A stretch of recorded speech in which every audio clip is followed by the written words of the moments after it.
want to call the meeting to order. I'm going to start with President's announcements. Again, I welcome you to your TVPOA board meeting. As we have since mid-March, we're continuing to operate under COVID-19 rules and protocols to protect meeting participants. One of our members is attending remotely today. To assure transparency and allow for community participation, this meeting is being live streamed. It is also being recorded and will be available on the POA website. Last month, we encountered significant connectivity issues with the live streaming of the meeting. As a result, I'm going to do a quick recap of a few of the topics that we dealt with at that meeting. These are the approval of Blue Book revisions to address drainage issues, the POA's participation in the payroll protection program, and a brief update on the Wellness Center roof. Since we're bringing the Tug-a-Loop discussion back to the table today, I will not be dealing with that.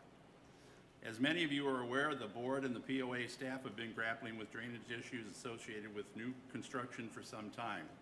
Under the Blue Book rules, the ACC always had the ability to ask builders to submit an engineered drainage plan with a new home permit application if the lot was particularly troubling from a drainage standpoint. That clause was only occasionally invoked. As we continue to grow and houses go up on smaller infill lots, drainage has become a much bigger issue.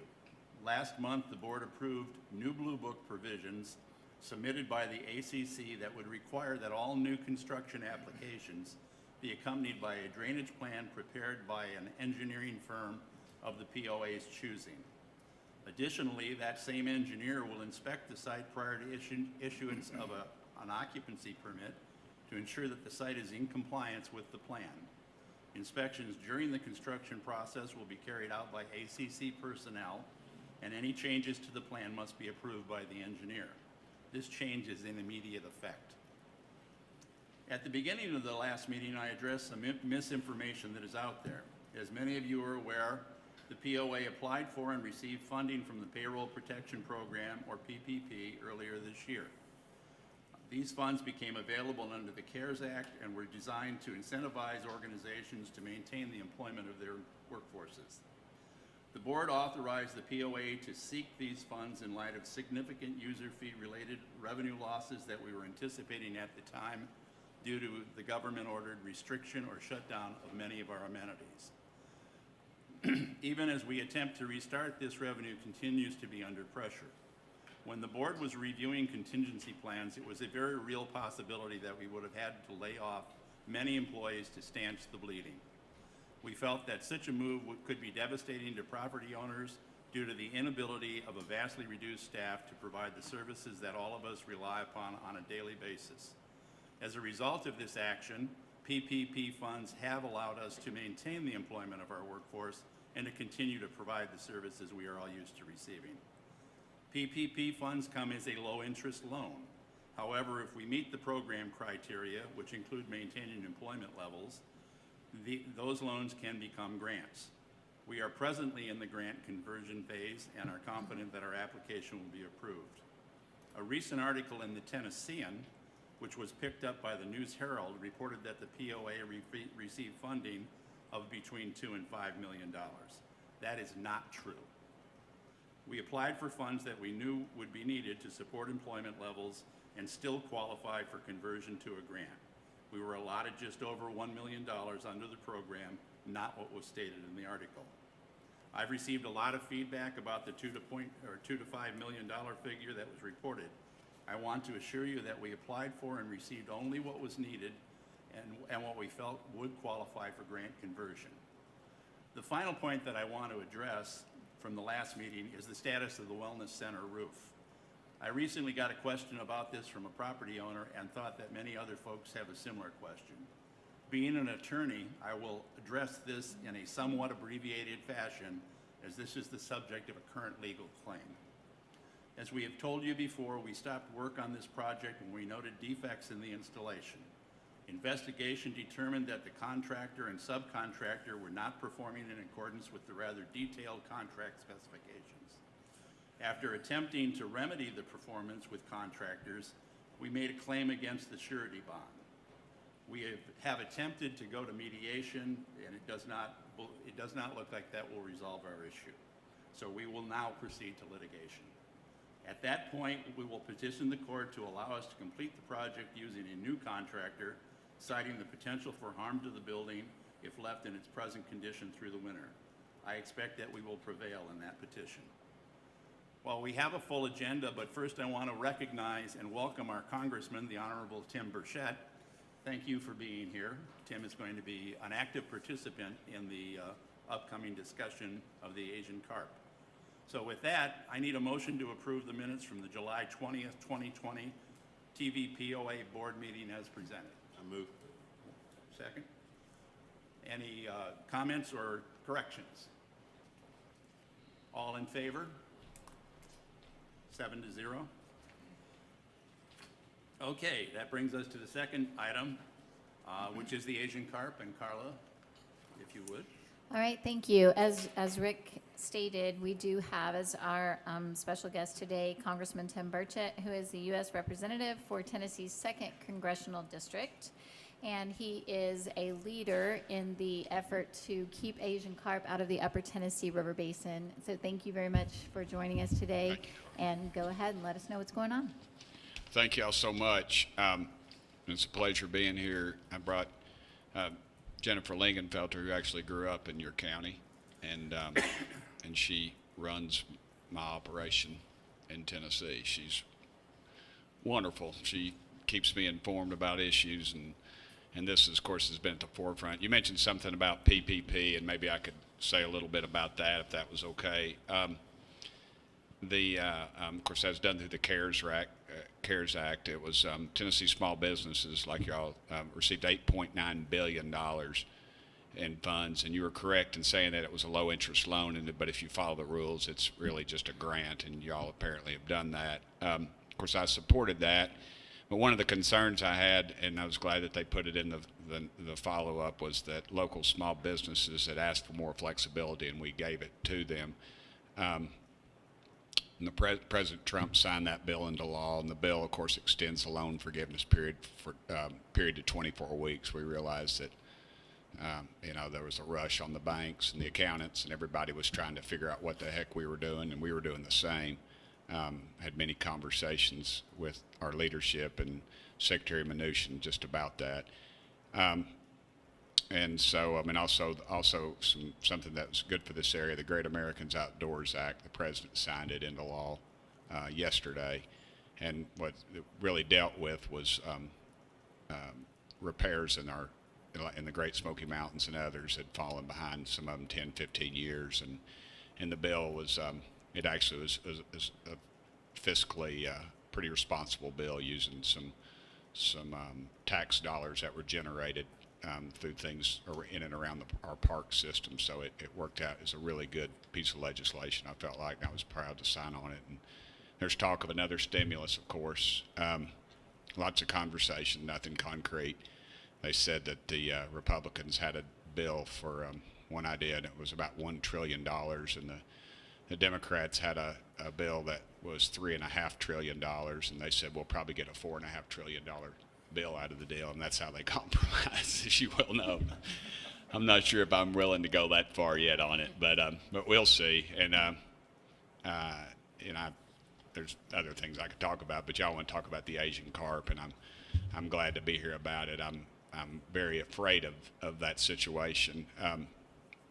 We all know they're an invasive species, and I know a lot of you folks. I grew up here in East Tennessee, and Jenny did too. I can remember fishing down here right after they put the dam up. Even they were catching trout out of here, which was because of the backup, I think, the Little T River, and fished down here many times as a child, and have since many times as an adult. I was a little more successful when I was a child fishing, though. I'm not sure if it's just my memory or my fishing abilities have become very slack. But for the fiscal year 21 Interior Appropriations Bill, I requested $25 million to help combat the spread of Asian carp, and I'm proud to tell y'all that request is fully funded. Maybe I should have asked for more. I'm not sure, but that's a start. As a freshman, that's a very difficult thing to do. I've been successful in passing several pieces of legislation and being able to get things and I've worked in a bipartisan manner. I led a letter with the for the Tennessee representatives to Transportation Infrastructure Committee about developing a plan, because nobody really seems to have a plan. You know, everybody over here doing this one thing and over here doing another, and I think we better have something coordinated, and we better get it together pretty quick to prevent the spread of Asian carp in the Tennessee and Cumberland River basins. The language was included in this year's House Water Resource Development Act, which passed last week. I think it's very important that we get the Asian carp population under control, and I'm looking forward to working with the community leaders further on the issue. I have a copy of this letter, if you all would like to have that. I'll leave it here.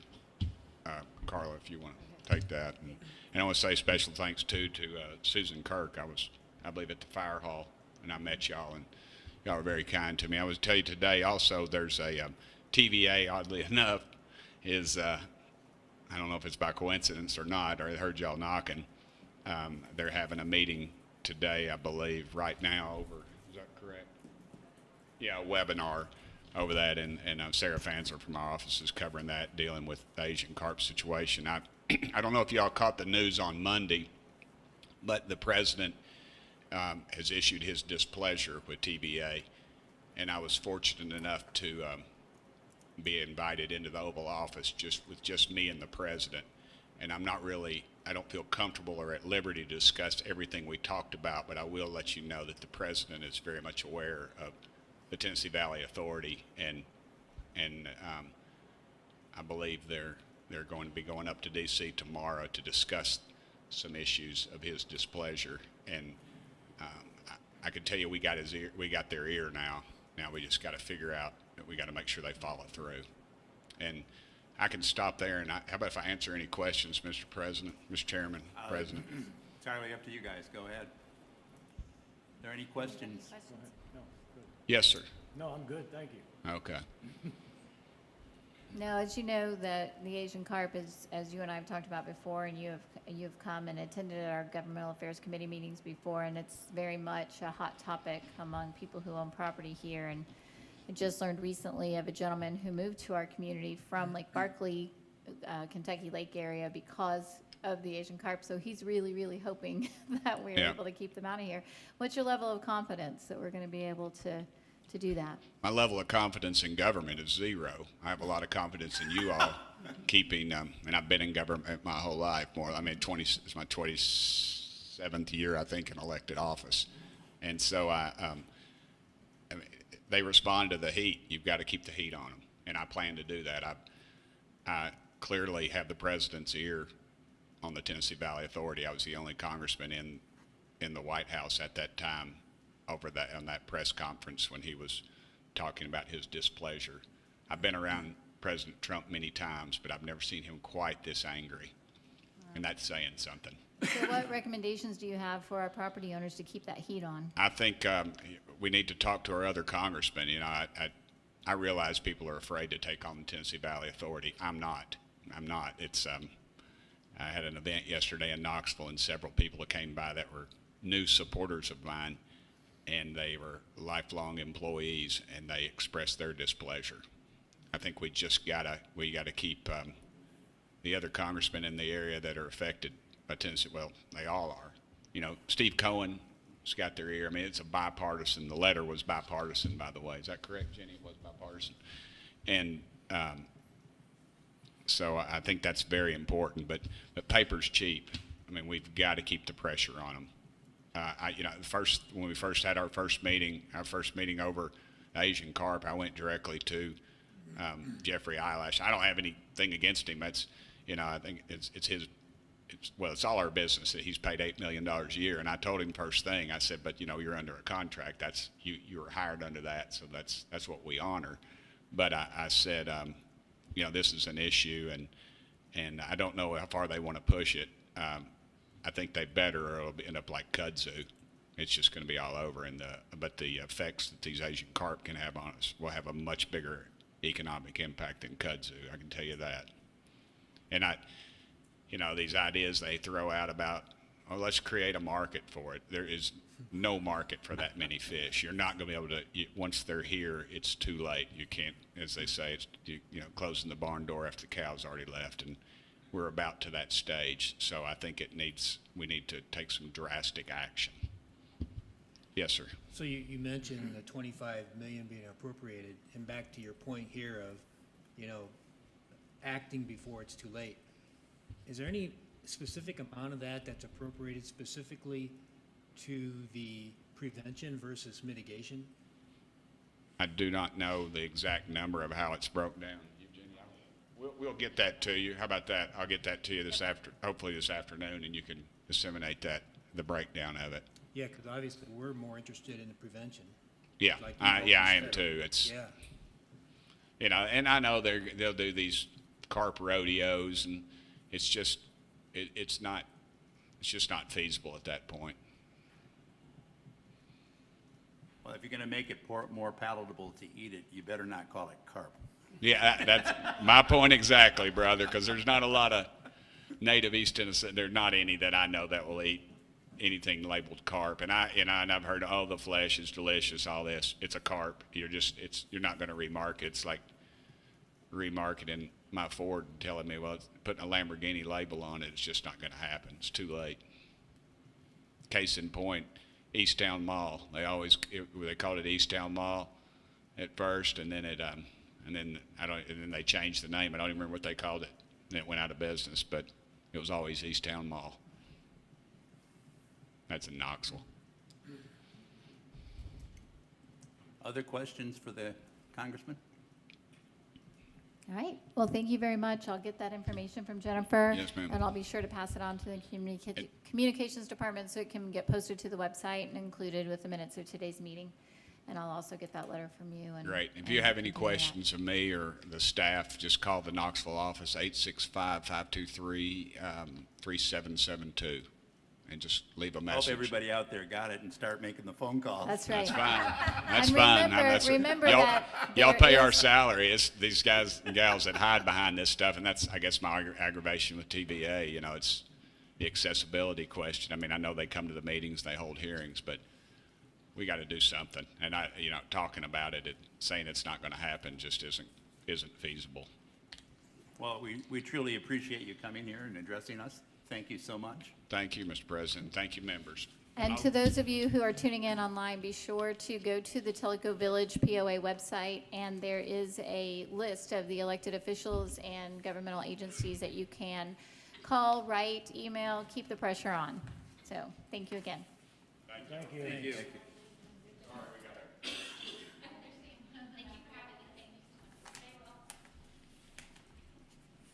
Okay, with that, we'll move on to the next agenda item, which is a brief update on COVID-19 operations impact. Winston, the floor is yours. Thank you, Mr. President. The operational COVID report will be very short this meeting. The COVID operations in the POA are virtually the same as the last time I reported. We are attempting within the guidelines that the state allows us to try to open up our amenities and our operations as much as possible, still recognizing that there's a lot of personal preference to, on people's amount of risk they're willing to take. I perfectly understand that and appreciate their concerns. We have had a case self-reported in our rec operation, and we sent out a teleflash on Friday and then an update on Sunday to that effect. We are limited, a couple things about that, we are limited in the information that we can give out. And I have been contacted about the contact tracing, and we are not set up to do that. That is the county's obligation to do that and provide that. But whatever assistance they may need, we will gladly give them in their efforts to try to mitigate the spread of COVID-19.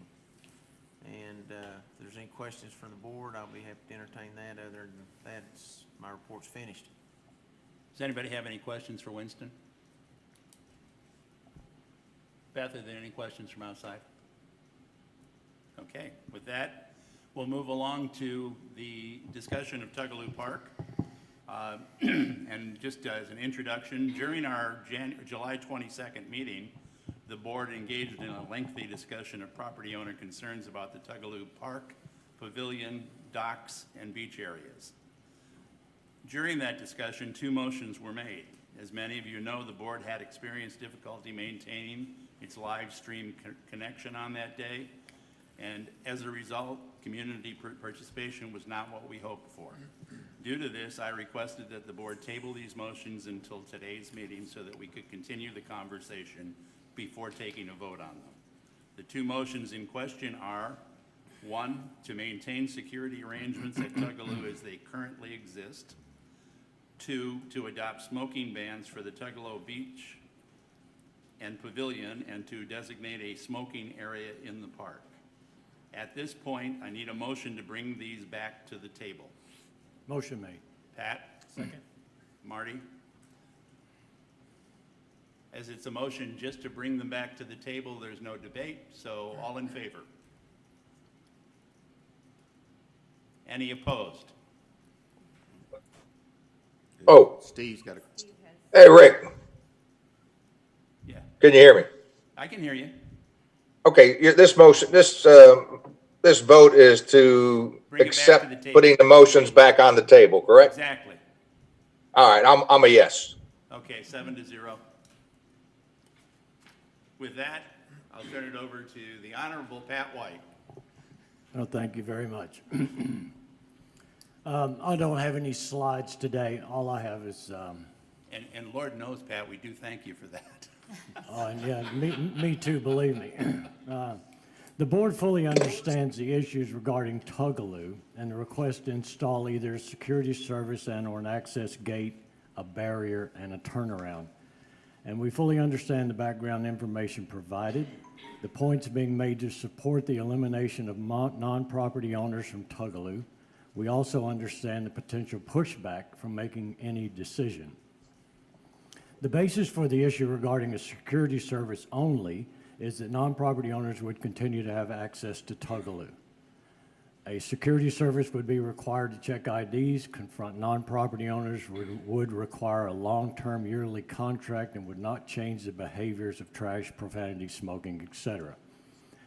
And I understand the argument for a security service, having lived in condominiums and or communities governed by what was then we called an HOA, we call today a POA, the governing body.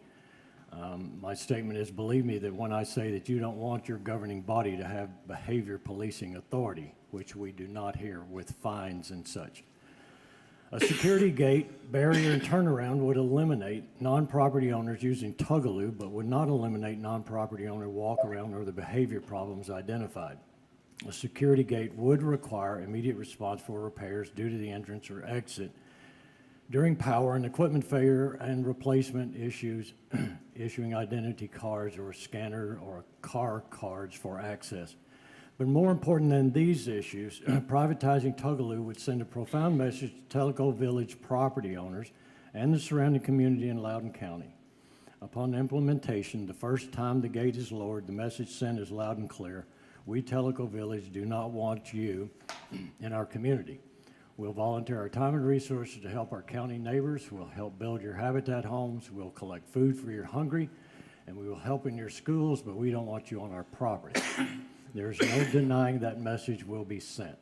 Tellico villagers are residents of the state of Tennessee and the counties of Loudoun and Monroe. We are insiders here.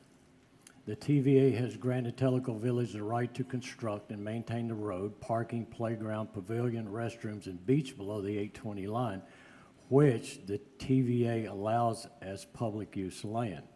And since the inception of Tugaloo, Tellico Village has granted the community access to this property with no formal agreement, simply the right thing to do. The basis for the privatization is multifaceted, with the 2 underlying themes for privatization being we do not want outsiders that do not look like us bringing in their families, friends, trash, drug habits, smoking, and babies with sagging diapers, according to the Post. We pay for Tugaloo through our assessment fees. That's number 2. We pay for Tugaloo through our assessment fees, and non-property owners do not. To set the record straight, let me pull this up. If you have this, or you can request this type book, this book here, the 2020 budget book and 10-year plan, the Tougaloo cost, including the replacement sand sweeper, which this board approved for a little, right at $14,500. Now again, this was a replacement sand sweeper. We had one previously. This one's much better and newer. We paid cash. It cost property owners 58 cents. Cost the property owners 58 cents per month or 1.9 cents per day. The normal year would not include that sand sweeper, so giving what the future years are going to be without the cash payment of the sand sweeper, typical cost to the property owner is 38 cents per month or 1.2 cents per day. The argument for privatization due to property owners' costs compares pay-to-participate amenities such as golf, recreation, and restaurants. And Tougaloo is indeed paid through assessment fees and does not have a user fee to access.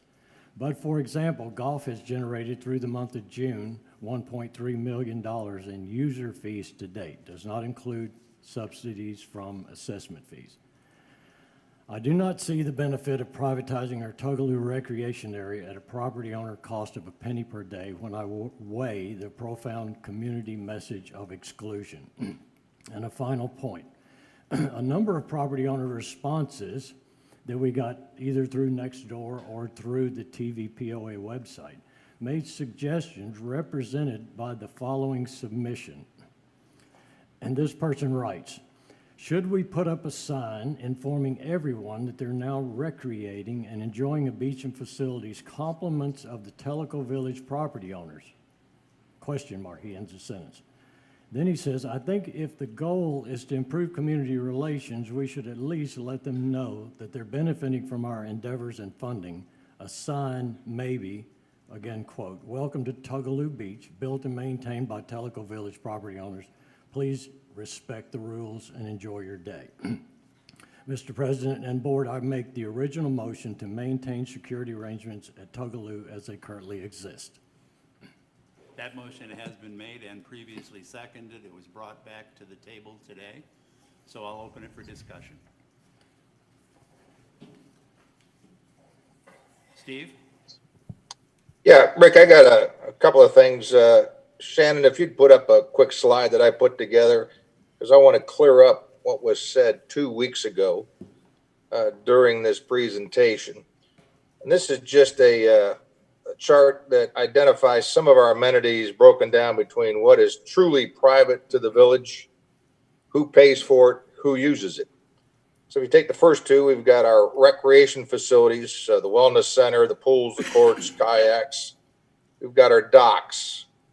You can see for recreation, our POA assessment does subsidize some of the rec facilities. The docks are 100% self-funding. No assessment money goes to pay for the docks. We charge user fees to property owners for those two amenities. General public pays $0, and the customer base is strictly Tellico Village property owners. A couple of weeks ago, it was said that golf and restaurants are the same as the beach. Well, not exactly. No, that's not true. If you take a look at golf, restaurants, the beach, and our pavilion, those are all, you can call them semi-private, public, but in all four cases, our POA assessments pay for those amenities. If you take a look at property owner user fees, they are charged for golf, restaurants for your food and beverage, and the use of the pavilion. There are no user fees charged for the beach. The general public, on the other hand, when they use our golf courses or our restaurants, do pay a fee. That's the difference between the golf and restaurants versus Tougaloo. Tougaloo, there are no fees charged to the general public. And in all cases, the property owners and general public participate in these amenities, of which some charge fees and some don't. So I just wanted to make that point. At the very bottom, you can see, based upon our 2020 budget, on a cash basis, including the capital project of $14,500, property owners are paying a little over $42,000 this year, which works out to be a little less than $7 for the year. And these all tie back to Pat's numbers, which was $1.09 a day. And if you back out the Sandman beach cleaner, about $1.02. So when you think about voting on this proposal, which is maintaining current security, which is minimal or zero at best, this is where the fees go. And then the other issue that's associated with securing Tugaloo is we've received some communication from at least one boat owner who's having security issues trying to get to their boat on a dock. Outsiders, teenagers are blocking passageway to get to the A dock. They've been trying to get it resolved for some period of time. So because we don't have security in either a locked entrance or a secured entrance, we have boat owners that can't access their boats. So that's all I've got, Rick, with regard to clearing the air on who pays for what the cost is, and some of the security issues. Appreciate it. Thank you. Other comments? Let me finish with the board first, and then we'll take the online comments. So I have a question, maybe. I don't know if there's anybody here that can answer it or not, maybe Winston. But as far as the docks go, is it plausible to move the gates closer, so there's not as much room on that walkway or whatever for people to lounge and fish, but still provides the security necessary for those docks? Just makes it easier for them to get around the gate, to get on the dock, to get to the boats. You also have winter pool issues on those docks. Winter pool, the water goes down. Yeah. And you have issues, I believe it's B, I'm not sure. It's one of those that has an issue with, it's virtually on the ground. Okay. So the answer to the question is, Answer is they put them back that way so that they just, during winter pool or wade around, it would be difficult for them to go around the gate that's there. Instead of just going through it, they'll go around it. Right. okay. That's why they're located where they are. Other comments or questions from the board? Okay. Yeah, Rick, Yes. I'm sorry. Steve. one solution would be you could keep the gate structure as it is on A, B, and C, and just put another secure gate at the front of the dock. And if the teenagers and so forth want to climb over it, you at least put a deterrent. Okay, I'll take that to the Marina Advisory Committee. fair enough. Okay, we'll entertain comments from outside. Okay, I'm reading them just because I have a microphone here. So the first comment was from Karen Randalls. This came during your discussion about security, meaning a service, a security service. She said, you do not need 365 days of security, and it would reduce problems. Right, and I covered in the first presentation, we 100% agree with that, but the issue is that when you go to the security service and you're asking for our period of the day and the length of time that we're asking for, 2 or 3 months, they want a long-term contract, not us. Right, okay. The next comment is also from Karen. You also cannot prevent people from speeding, but that doesn't mean you do not have a speed limit. Kat Purvis said Steve's slide should include the yacht club as public, like the other restaurants. Linda Fall says, what is the monthly cost to have Tellico Village employees clean the Tugaloo area? Simon, you have how many employees over there with the sand sweeper? Well, that's every morning, right? Right now, a combination of Public Works. Come up here, please. We have a combination of Public Works and Recreation. We're down every morning at 6 o'clock in the morning before we open up. And then throughout the day now, I'm having staff, and we have these 45-minute blocks of time when people are working out at either Chota or at the Wellness Center. When I can, I'm letting a staff go down and make it around, myself including the maintenance man also. So what is the length of time for running the sand sweeper? They do that an hour in the morning. It takes them about an hour. Yeah. Then how much time are you invested to go down every 45 minutes or hour to double check? I'd say looking at maybe 2-3 hours a day, So you've got periodically, yeah. 2 to 3 hours a day for one individual, No, we spread it out. Combined. multiples. And then, but it's basically one person. yeah, and then Mitzi, Winston, what is the average hourly wage? For that employee, You know, just the Probably average. around 12 yeah. bucks an hour. 13. 12 times, so it'd be about 36 bucks a day. Okay. Well, there's also travel time. Yeah. But, okay, fine. Next.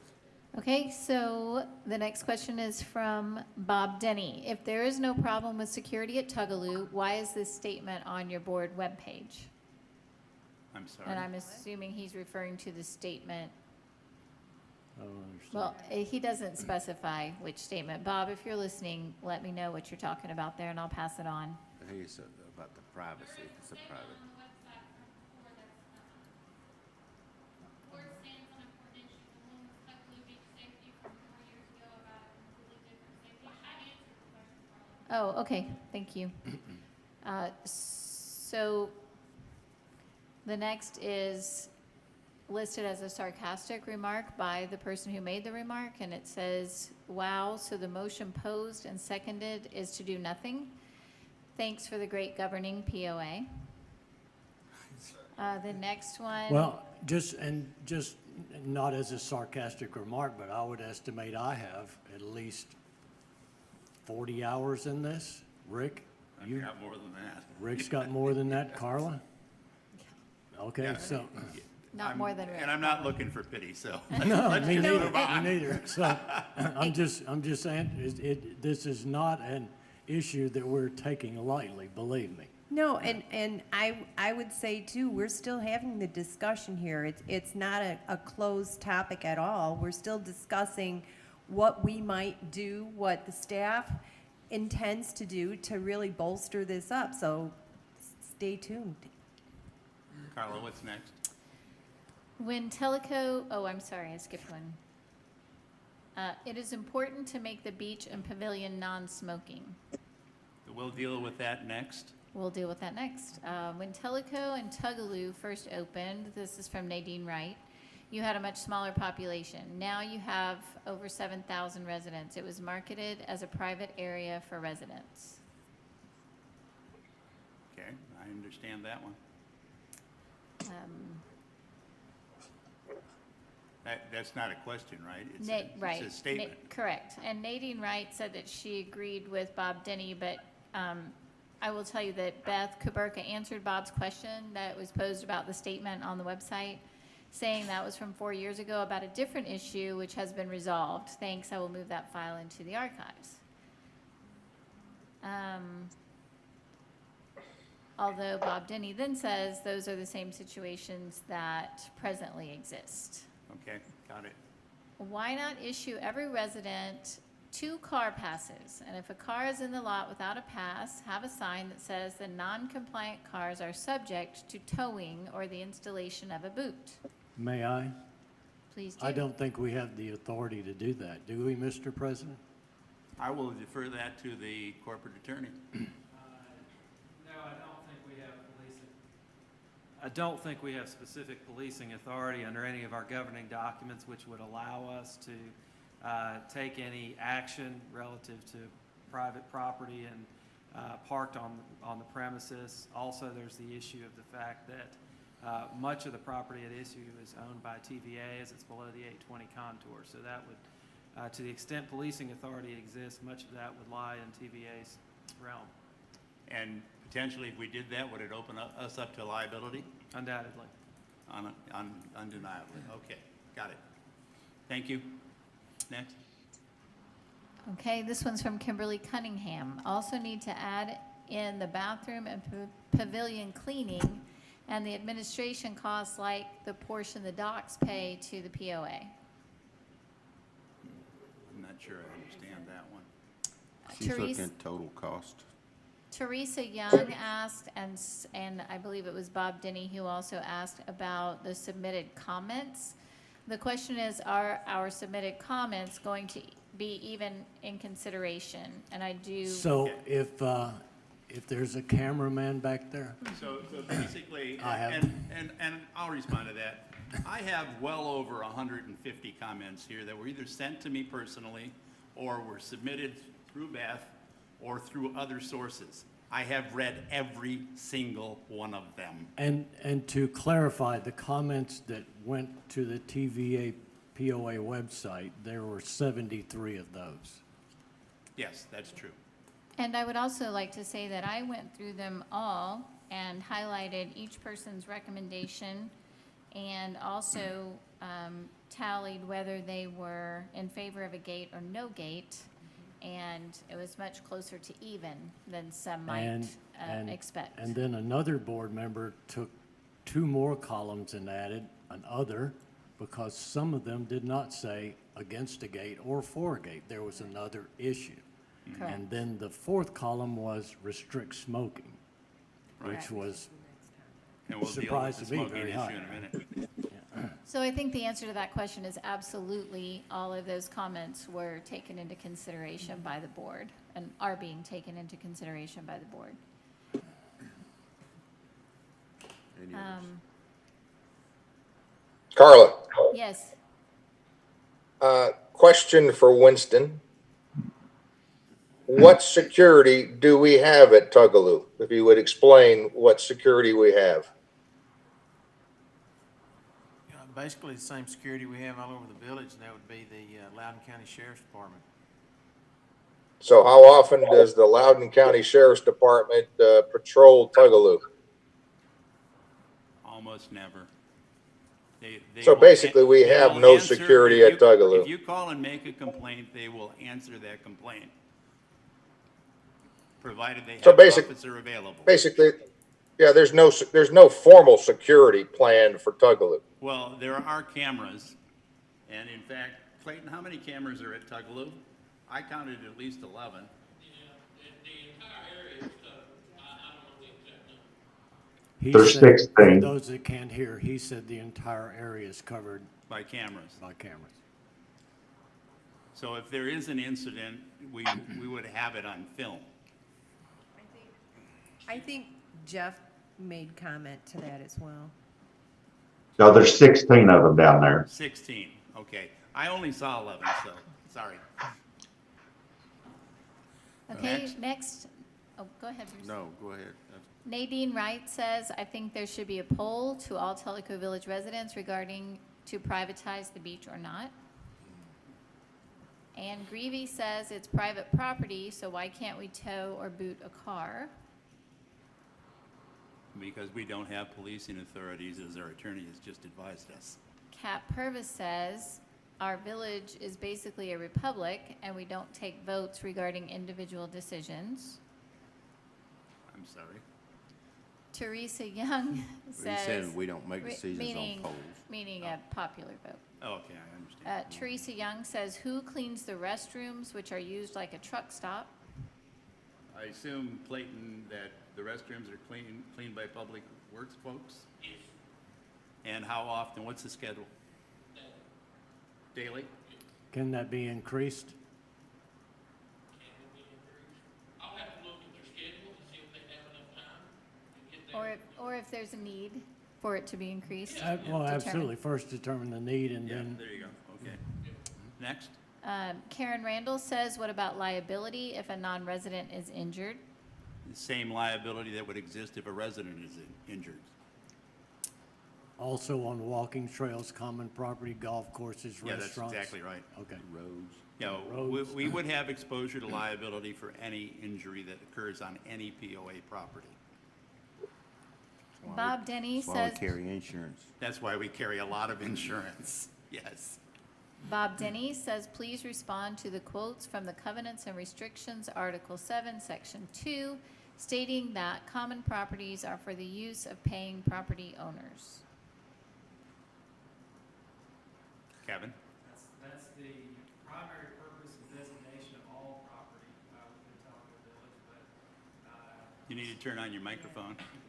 that's the primary designation of all common property within Tellico Village. Tugaloo is no different than any other restaurant or golf course.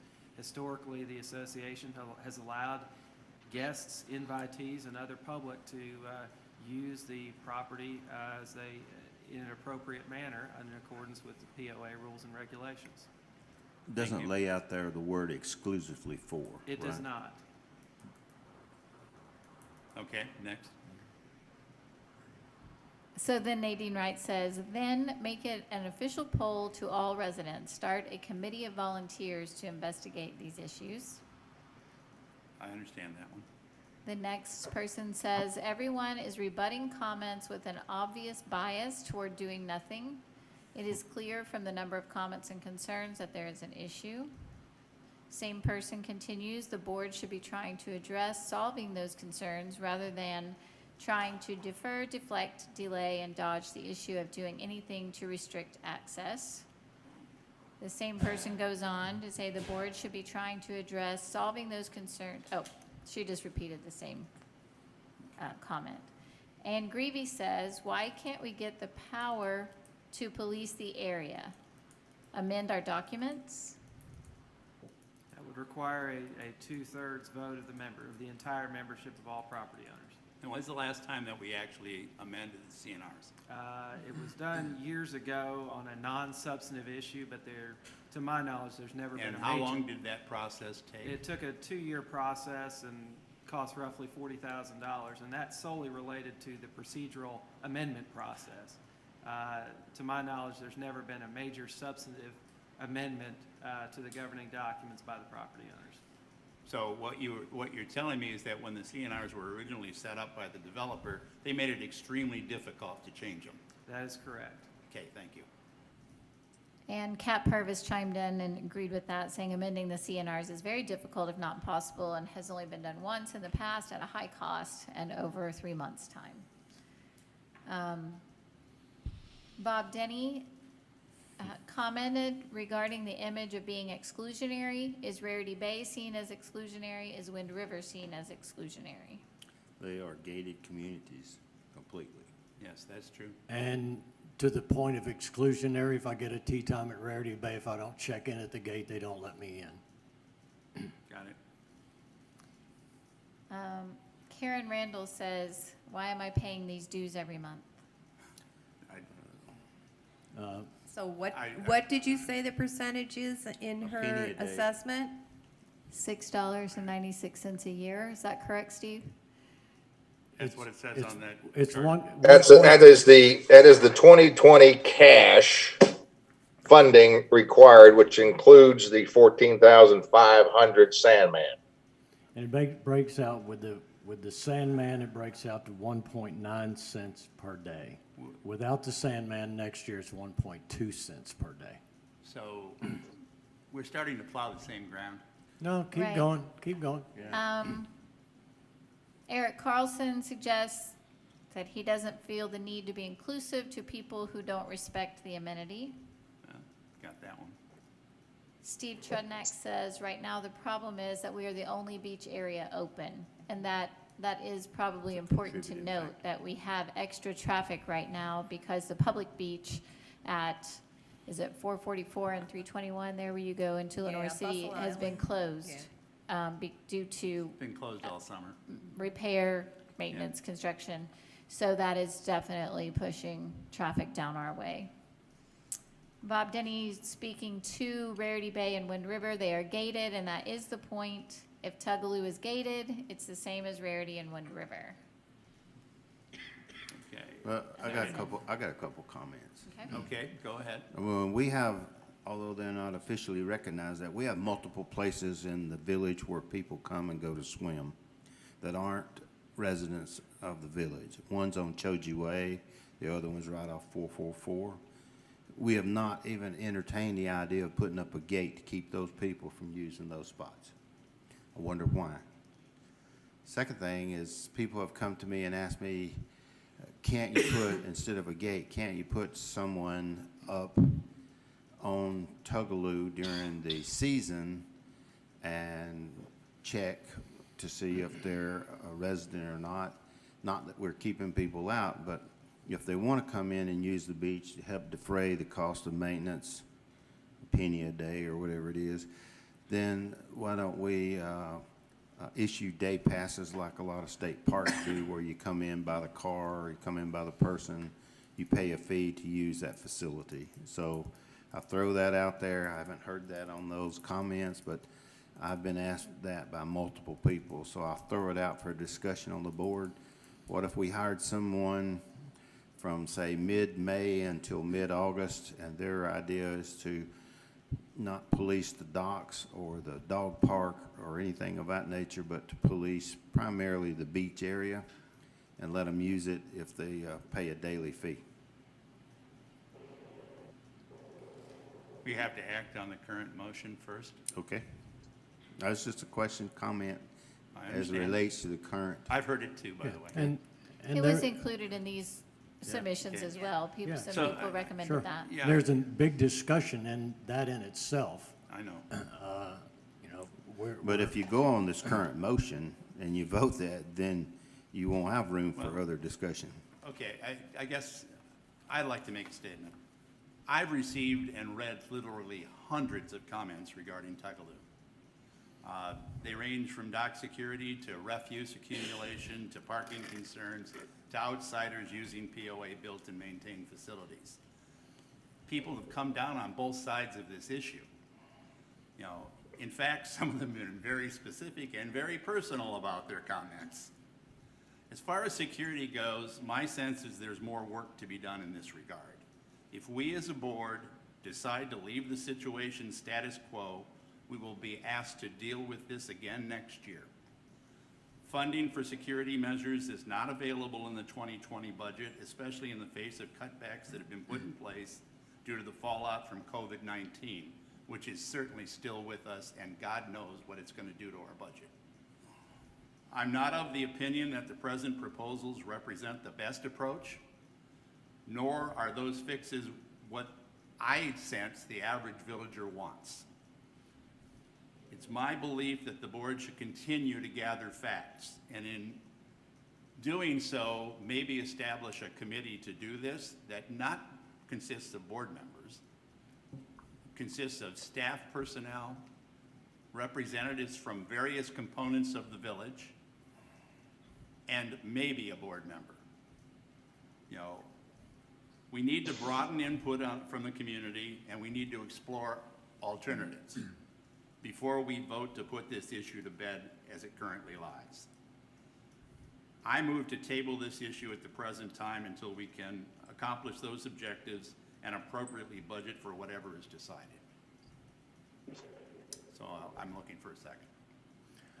I'll second that, but, and I know I can't put a stipulation on there, but we're about to have some conversations on kicking the can down the road, and you just gave a non-kick the can down the road alternative to involve the community. I'm basically asking to table the motion and then come up with a different way to approach this problem. And I would be happy to second it, but does a tabled motion allow discussion? Because I would like to hear some comments. So may we hear comments before I offer the second? The tabling motion does not allow comments. So if you don't want to second it, don't second it. I'll second it.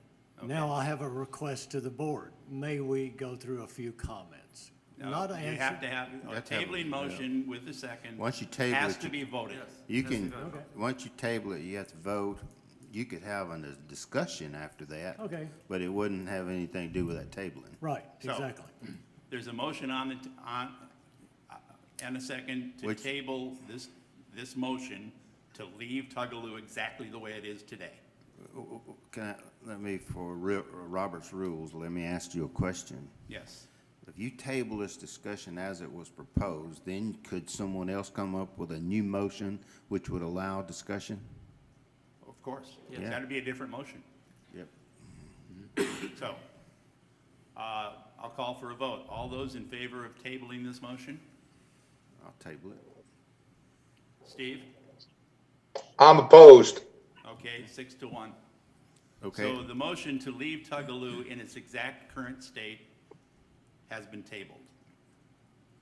Now we're looking for another motion to form a subcommittee Well, I don't know. Let's see what, I'd like to make a motion that we consider the idea of seasonal guard with the idea of also generating revenue to defray the expenses. I second it. All right, now let's okay, have there's a motion and a discussion. second. So could we get Mitzi to give us an update on the research they did on the Loudoun County Police Department and the security service not negotiation, but, Do a recap of what she reported? yeah, to the what board she before? reported on before, yes. Here, you can have mine. Yep. Thank you. Back when this discussion was first brought to the board, at that time, we had done some research and reached out to 3 separate security guard companies within our area. And at that time, we were told that due to the short term that we were asking them to come in and do those, they were not interested. So we reached out, of course, to Loudoun County Sheriff's Department to see if they could provide any support to us.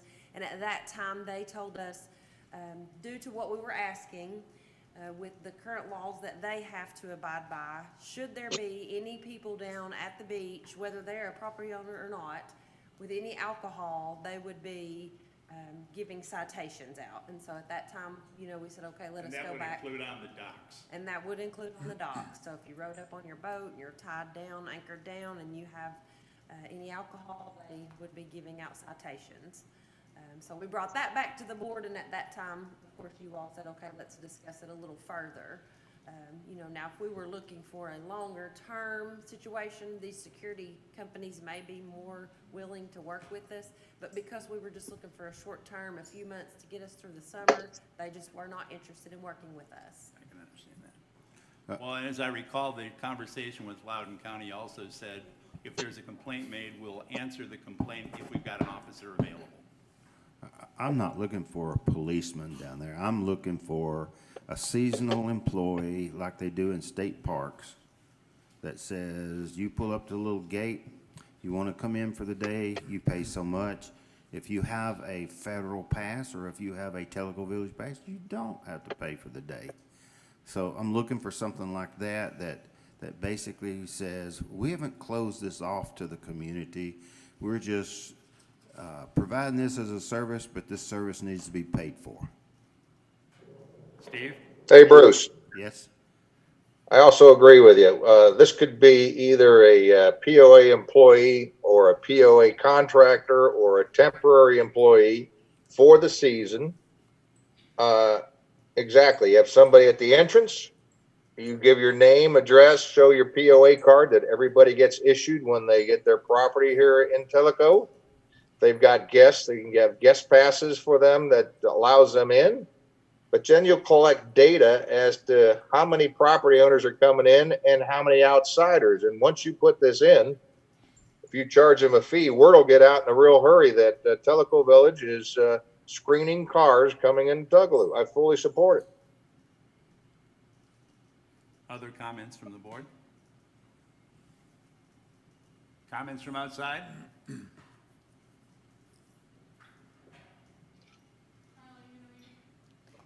Oh, I'm sorry. I will. Well, some of them are kind of not relevant because they're related other thing, to a motion that was tabled. But if you go on, let's see. Yeah, so somebody agrees with you, Bruce, says POA already issues cards to new property owners. Present to the attendant and get in free. Don't have one, pay a user fee. Pretty straightforward. I just like to say on that, I think Bruce is the one who mentioned, or Pat, that, you know, a window decal, a small window decal that goes in the, you know, front corner of your windshield would be probably a little bit easier. You don't have to fumble around and find a card, but. Or either or. Or either or, right. Bob agrees. He said his previous submission suggested the formation of a resident volunteer committee to assess the issue. Somebody else said, me too, Bob. Let's see. Ann Greavy suggests hire a rec department employee to police the area. Most of these are kind of not relevant anymore because of that motion being tabled. Nadine Wright agrees with Bruce. Bob Denny says you're brainstorming great ideas, but you need an impartial volunteer resident committee to follow up on them and present findings. We'll get to that in a minute, Bob. And somebody else says, I'm sorry, I can't tell who it is by their username, but they say, great idea, let's make some money off of this. So I agree with what Bruce is saying. I'm not trying to make money, just trying to defray costs. Yeah, I think it's a great way to, I'm not gonna say police, but to kind of control people that come in. And you don't have to put the word security around it. You don't have to have, I've got somebody patrolling the area. You've got somebody there that's just collecting from anybody that's not a resident, and that ends up being self-policing. And you don't have to put that security term on it, which can offend people.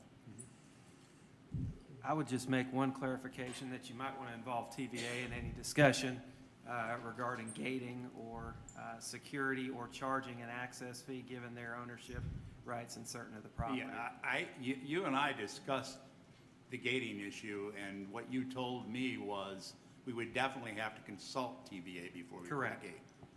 I don't Now- anticipate that TVA would have any objection to whatever proposal we make, but we want to make sure we have that conversation with them ahead of time.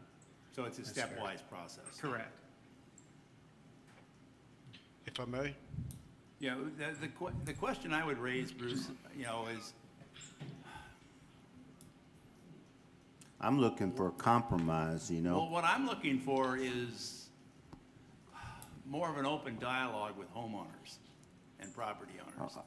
And if we just approve what you just asked for, we've not gone and done that. And I think that that's one of the Okay, issues we have. I'll change my Exactly. motion. Why don't we run a trial next year? See how it goes. I mean, it's too late this year. In another 10 days or so, they're gonna go back to school and you're not gonna have these people around.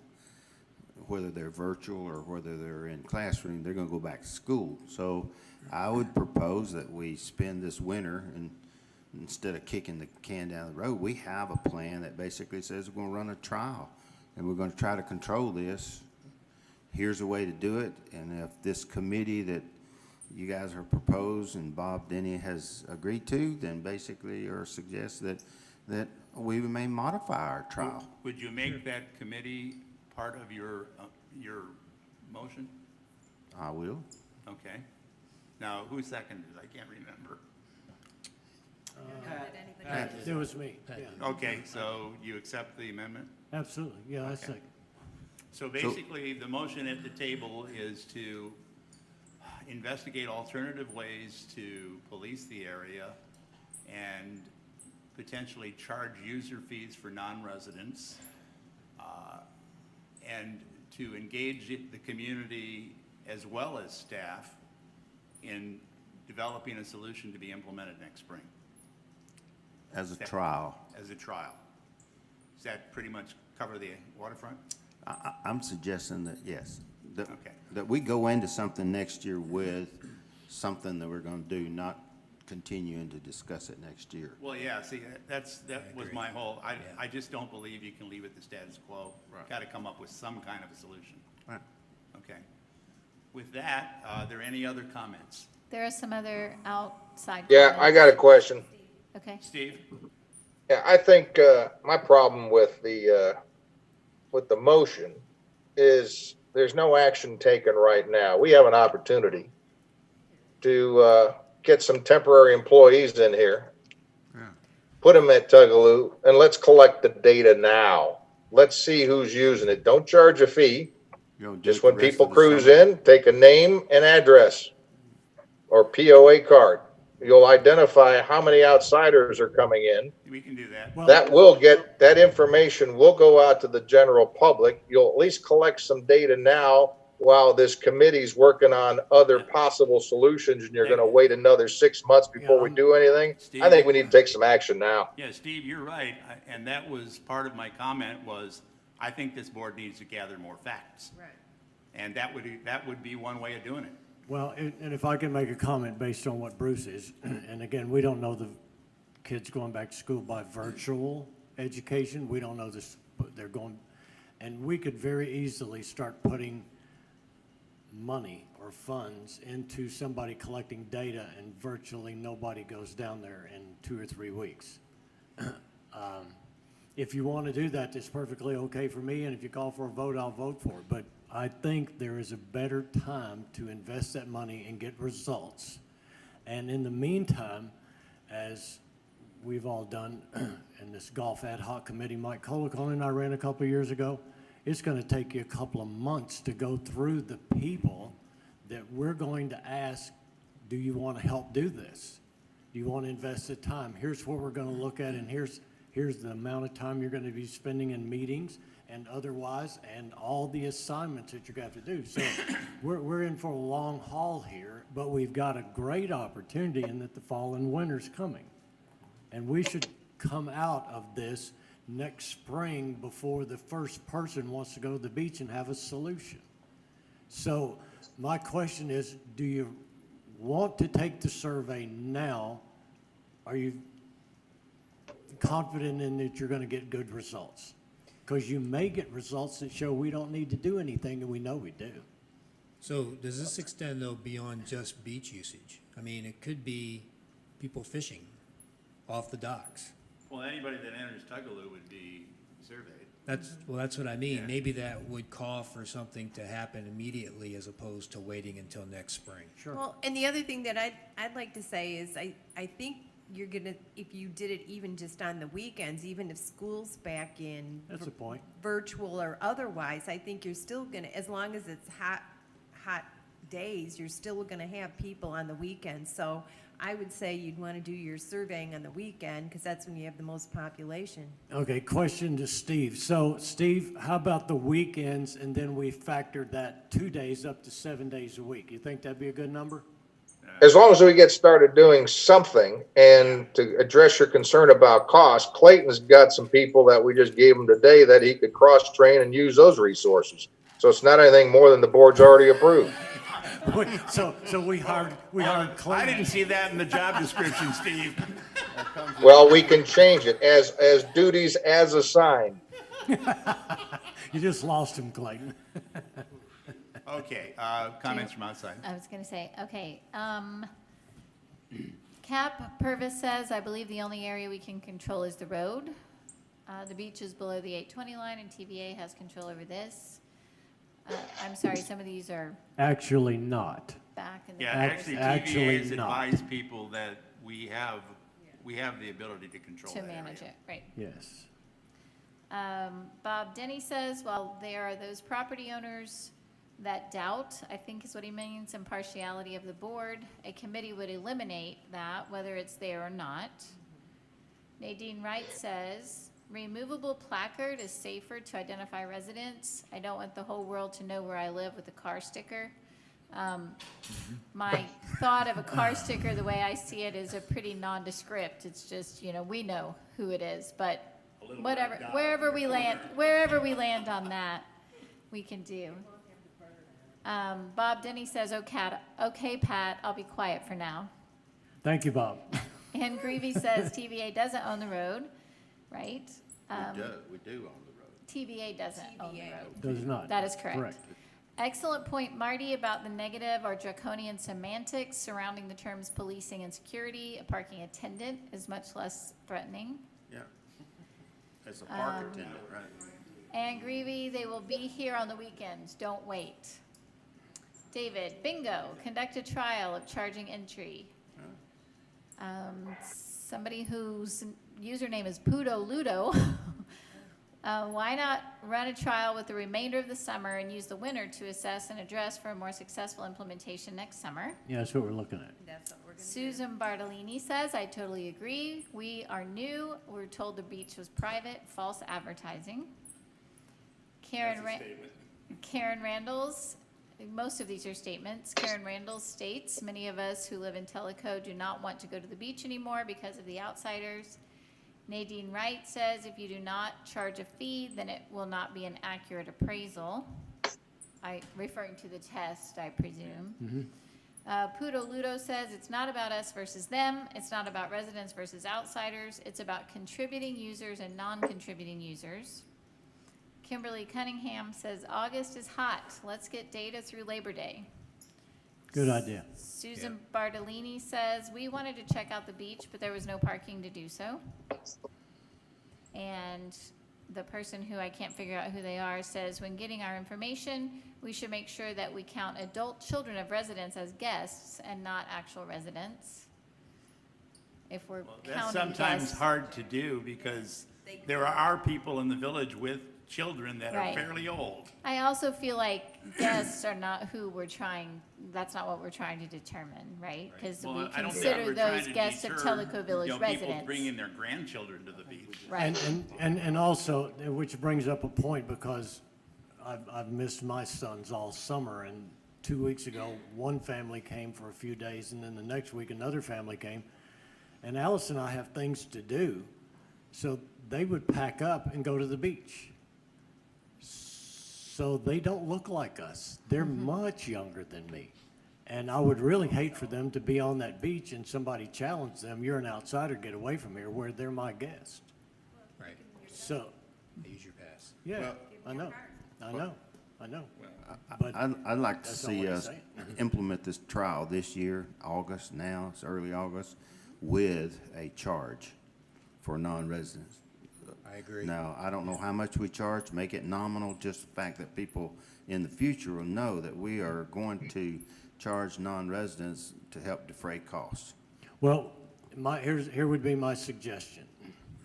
We just put a $14,500 sand sweeper down there. We've got 3 to 6 hours a day of employees down there. We had to buy the foxes, bottle rockets, whatever you got, $10 a head. Go down from there. $10 a head or a car? A head. Well, that should solve the problem. That'll fix it, that'll fix it. I'm open. I was thinking am 20. open. I mean, if you're gonna make a statement, If you went to a city swimming pool or something like that, and what would you pay? Anybody? We don't know. Well, we can figure that out. It's just, Simon can I'd find be out. willing to bet you it's not anything less than $5 or $10. We're now getting into specifics that really need, they're not part of the motion. No, and that- We're- and We're that's- assuming a solution to the problem without, the Getting the data. data. I'm just saying, let's come Agreed. up with a Let's broad defer that to solution the and then get committee. details. Yeah. Leave it up to Winston and come to details. okay, so here's my next question. Who is going to be the board member that's the liaison? Now, make sure everybody understands what a liaison is. The board member's not gonna tell you what to do. No, I envision, 1 or 2 board members on this group as active participants. We can discuss that, but I envision him as a liaison to explain to them how to get through this process and how to get it back to the board. And again, I also would advocate that there are members from the staff on this group. And I would also throw in Public Works Well, those are members of the staff. and Recreate, well, I'm talking advisory committees. Because you've got those 2 advisory committees, you're very aware of this, sitting out there. Absolutely. So we need to come up with, and it'll be easy to do, but we need somebody that's going to sit down, and come on, Rick, don't say it's me. Just- No, I actually don't want you to do Sue, it. Sue said she'd do it, and I think she'd be an excellent choice.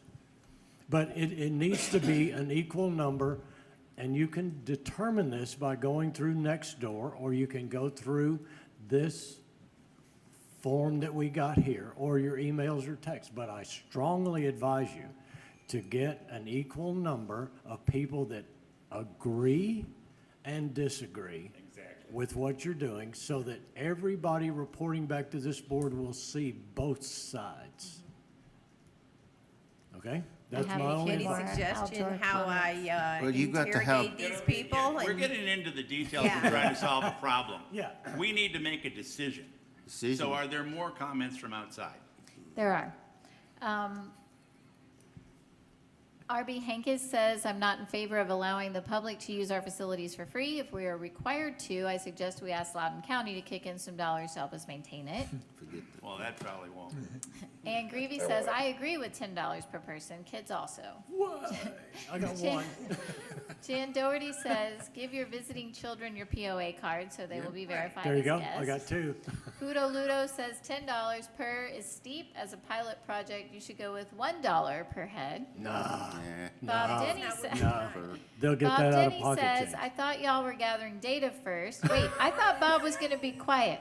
Bob. Bob says, I thought y'all were gathering data I first. agree with that. We're trying to solve a problem without Right. the data. Really want to start charging money now. All I was trying to do is introduce concept. You can work out the details. Well, yeah, that's the Right. problem. Now we're trying to work No. out the details in an open meeting. The Okay, concept, the round- concept is that round we us have an back up. attendant and we charge for that's the concept. Can we agree on the concept? Yes. Yes. Do we need a motion for that, or?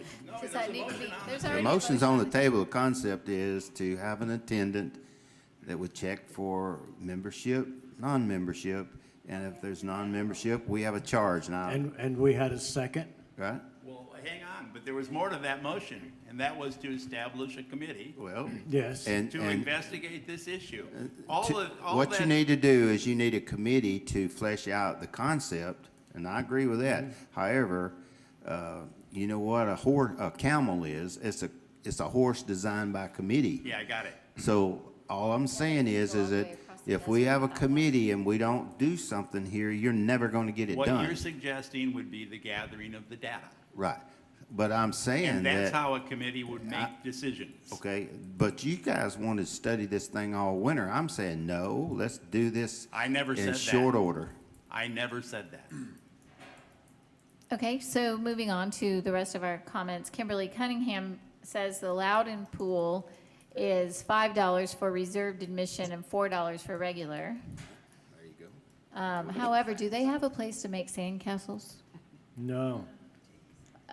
They don't have a sand sweeper either. Just Or an air-conditioned restroom? Yeah. Nadine Wright says, Bob Denny, if you don't charge money, then the information gathered will not be an honest appraisal and will give false information.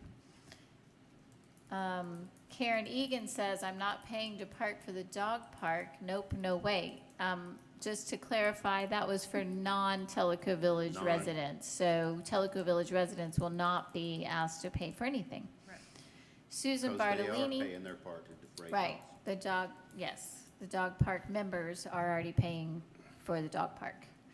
Susan Bartolini says $10 may be good for people to respect the beach. And actually, that's a good comment because I feel like that's true. When you have a high value for something, then you tend to take better care of it than if it's devalued. So that's an interesting statement. Nadine Wright, What was her name?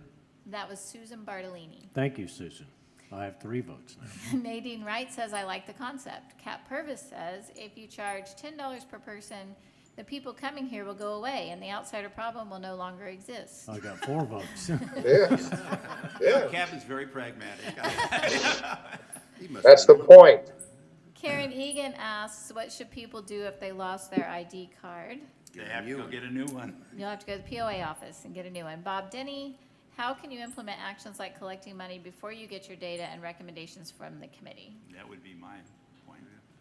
Well, and I'm kind of reading what Bruce is saying between the lines. We have 2 things going on here. One of them is we can gather the data and we can start the process of finding out how many of the Loudoun County residents are going to come in here and are willing to pay for that sand sweeper and those employees. And if they want to come in here, 100 at a time and pay $10 each, what we're basically saying is, but if there's 100 that leave, then we check those off and we're gathering data and enacting a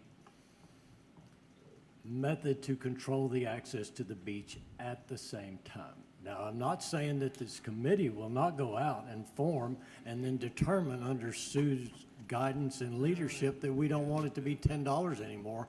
It needs to be 75 cents or $50, whatever that number, but that's for you guys to decide. But Bruce is saying we can implement something now A lot of discretion. and gather the data now. Yeah, I think so too. I think you gotta do something, so you're gonna get valid data. Yeah. And so by starting this process off right now, and then the team can use that as the basis for their ongoing decision. And somebody, when you stop and person comes out of the umbrella and says, may I see your teleco ID? No, I live in Lenore City. Well, that'll be $10 a piece, please. And he says, that's ridiculous. What is this for? And you say, I just bought a $14,500 sand sweeper I gotta pay for. Yeah, whatever that charge is, I think it's the right thing to do to get I going don't on have a it. problem with that. Call for a vote. No. I'm going to ask Winston to address the question of whether he can do within his ability to do what we're asking him to do. So Winston? Yes, we could do something. Your discussions are very broad and in many different directions. We would put together something and we would have someone down there to administer that. Given the lack of definition and somewhat mixed directions, it would be a bit confusing, but to some degree, we would do something at some cost. Or some charge, I should say. And at what point could you begin to do it? Oh, I wouldn't venture a guess on that. I'd say by the end of the week, I would probably have a good feel as to when I could get somebody in and have structure in place that they would operate by. So we could say that we would start doing this sometime next week. Yes. Yes. College students home, I see they're trying to do yard work. I'm sure they'd like to do that instead.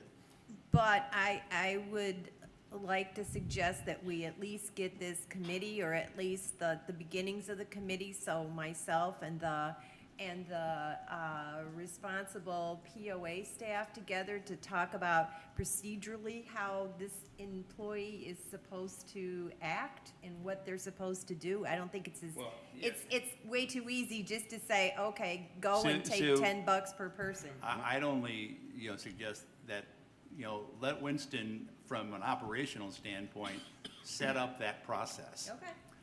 And here's, If we get involved in that, that's gonna be 7 different opinions of how we ought to do Okay. it. and I've got a suggestion on your committee, and then this is how we did the golf ad hoc committee. And you will have people that have been contacting you, obviously, you'll be familiar with them, and that's a good start. But the second is through Beth. The same process that you use, Beth, to get these comments, you can use them for people to write in and say, I would like to do this, and then forward that information to Sue. So then you could set up the same type link that you just did for these comments. Yeah, and so everybody that's listening, if you go onto those same links that's been on Nextdoor, the Teleflash, the telegrams on the POA website, if you're interested in doing this, you want to volunteer your time and your energy and your knowledge, please go on there and give the information. Sue will pull it off, and we'll go from there. Okay, I'm gonna call for a vote at this point. I don't know that we're, hearing anything new. Well, Can we restate the motion, please? Thank you, yes. yeah, one last point before I summarize, though, is I would think that the committee would be looking to a firmer solution, and they would basically, we would be collecting data to this trial. Yes. You guys will be trying to refine it Yes. over the winter until next, or whatever. Yes. Okay. So, Well, let me just, I would think that between, well, there's, quite honestly, got about there's a 2 less weeks than in a month August to left go, for all right. intents and purposes, and maybe some of September. We can probably give you some preliminary data at that point in time. Yeah, okay. okay. So I'm going to try to, you want me to restate the motion? Yeah. Which, by the way, has changed at least 6 times. So, Good reason to restate it. the motion, as I understand it, is to implement a study involving surveying everyone that comes into Tugaloo by charging a user fee, and to establish a joint study group consisting of POA staff, the POA board, and members of the general community. Advisory committee members. Well, they're members of the Yeah, right. general community. To continue to use that data to come up with a more permanent solution. Is that pretty close? Yeah, that's it. Okay, so that's the motion. Excellent. And I had the second on it. Fine. We've had some discussion. Well, that's the easy part. So I would only add one thing to that, and is that we actually do that this year. Fine. Start now. Yeah, right See, now. that's what the last half hour's been Right. about. Okay, so I'm gonna call for a vote. All in favor of that motion? 7-0. Now you're gonna go smoking? Yep. There's a second motion that came back to the table, and that was to adopt smoking bans for the Tugaloo Beach and Pavilion and to designate a smoking area in the park. Okay. That was and- made by you, Carla. Right. And I will say that I am not a stickler for actually having a designated smoking area if we decide it's good that smoking is going to be banned. Right. I'm good with that. Okay, so to make, and I've got that presentation as well. The motion is out. I will make the motion to bring it back, right? No, we already did that. We brought it Okay, we got it back, Both okay. back, yeah. So here's all of this in a nutshell without going through all we're reading here. Basically, what this discussion should involve is, are we going to make, and again, we've got common property that includes golf courses, areas outside of restaurants, walking trails, in the middle of the woods, down by the lake. We've got all that's common property, so you need to be aware of this. So we're talking about Tugaloo here. Tugaloo from the Tugaloo Street at 444 over to the lake, from the entranceway all the way down to the lake. All of that Tugaloo area there. We're talking about, our choices are, and our debate should be, is it going to be all non-smoking? That would include the ramps. Are we going to install or recommend a smoking area? Or are we going to make no changes? Always no changes, right? So that floor, this, I'm sorry. I have to make the motion, then we can discuss. So No, the motion's already on the Okay, table. so anyway, that's The that- motion that's on the table, Pat, is to adopt smoking bans Yes, on the beach and the pavilion and designate a smoking area in the park. Now, if somebody would like to amend that motion, I'm perfectly open for somebody to do that. I made the motion, and the reason that I said I'm not a stickler for the designated smoking area is because I just think that it's possible to ban smoking and not have to have a designated smoking area. There's not really a great area to have it. I don't want it near the playground where the children play. I don't want it near the swimming area where the children swim. I don't want it near where people have to walk through a cloud of smoke to get to their boat dock.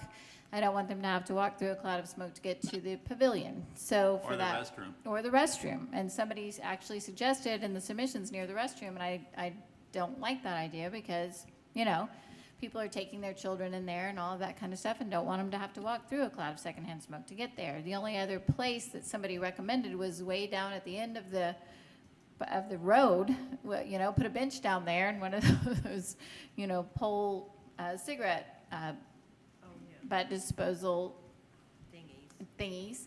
But I just don't like any of the options for the designated area. So I would amend my motion to say, I'm just for a smoking ban anywhere that we can do it. I realize we can't, put a sign out in the lake that says no smoking out here. So, but we can do it on the pavilion. So are you amending your motion to ban smoking at Tugaloo Park? Yes. No. You said To ban pavilion, that's not the smoking park. at the pavilion and the surrounding area over which we can implement a smoking ban. That's ambiguous, but. so you're talking from 444 to the Yeah, lake. right. What From- about on their boats? Can they smoke on their boats? That's not Is the part of boat, the boat that's dock in is the not park. part of the park, is it? Yeah, Is the is. boat No, dock? Sorry. No. Those are leased facilities. Well, Yeah, part but of not And the, I would The tell boat you, as docks, I'm leased considering facilities, the dog separately. park would be Right. available to Exempt smoke. too. Right. And I'm not talking about the dog park either. I'm just strictly talking about the family park. The Tugaloo Family Park is a no So- smoking I thought zone. this- so all of you on this board understand and know that I enjoy cigars. So Right. how are you going to stop me from smoking a cigar? We're gonna shoot you. Now, and that's fine. I deserve it. Because what I understand is that there are social graces that I should have, and I won't smoke around the kids, or I won't go to a picnic area and start lighting up, and somebody says, oh, I love the smell of that cigar, and other people are falling on the floor with a fit. So it is unacceptable to me to take my enjoyment into your realm of, but how are you going to enforce it? I mean, you keep saying over and over and over, that apparently there's a lady that goes out in the lake by the rope and smokes and throws her butts down. Who's going to go drag her out? We can't drag her out of the lake because that's not, I mean, we don't own the lake. Okay, We so. don't manage the lake. Okay, so now she's sitting on the sand and smoking and puts it out in the sand. We just throw a bucket of water on her. Okay, all right. Throw a bucket Put around it it. out. So my preference would I have a be, question. Yeah, right. my preference would be to put up no smoking signs and be specific at the pavilion, the beach, and the playground area, and see what happens. Let them smoke in the parking lot, whatever. For whatever reason, I don't think there's gonna be that much that people can walk around them as opposed to through them, if they're trying to get to the pavilion. So to me, that would be a good start, because now you're taking it away from the problem areas that people have been complaining about. Yep. So, look, Can- question to Clayton. May I?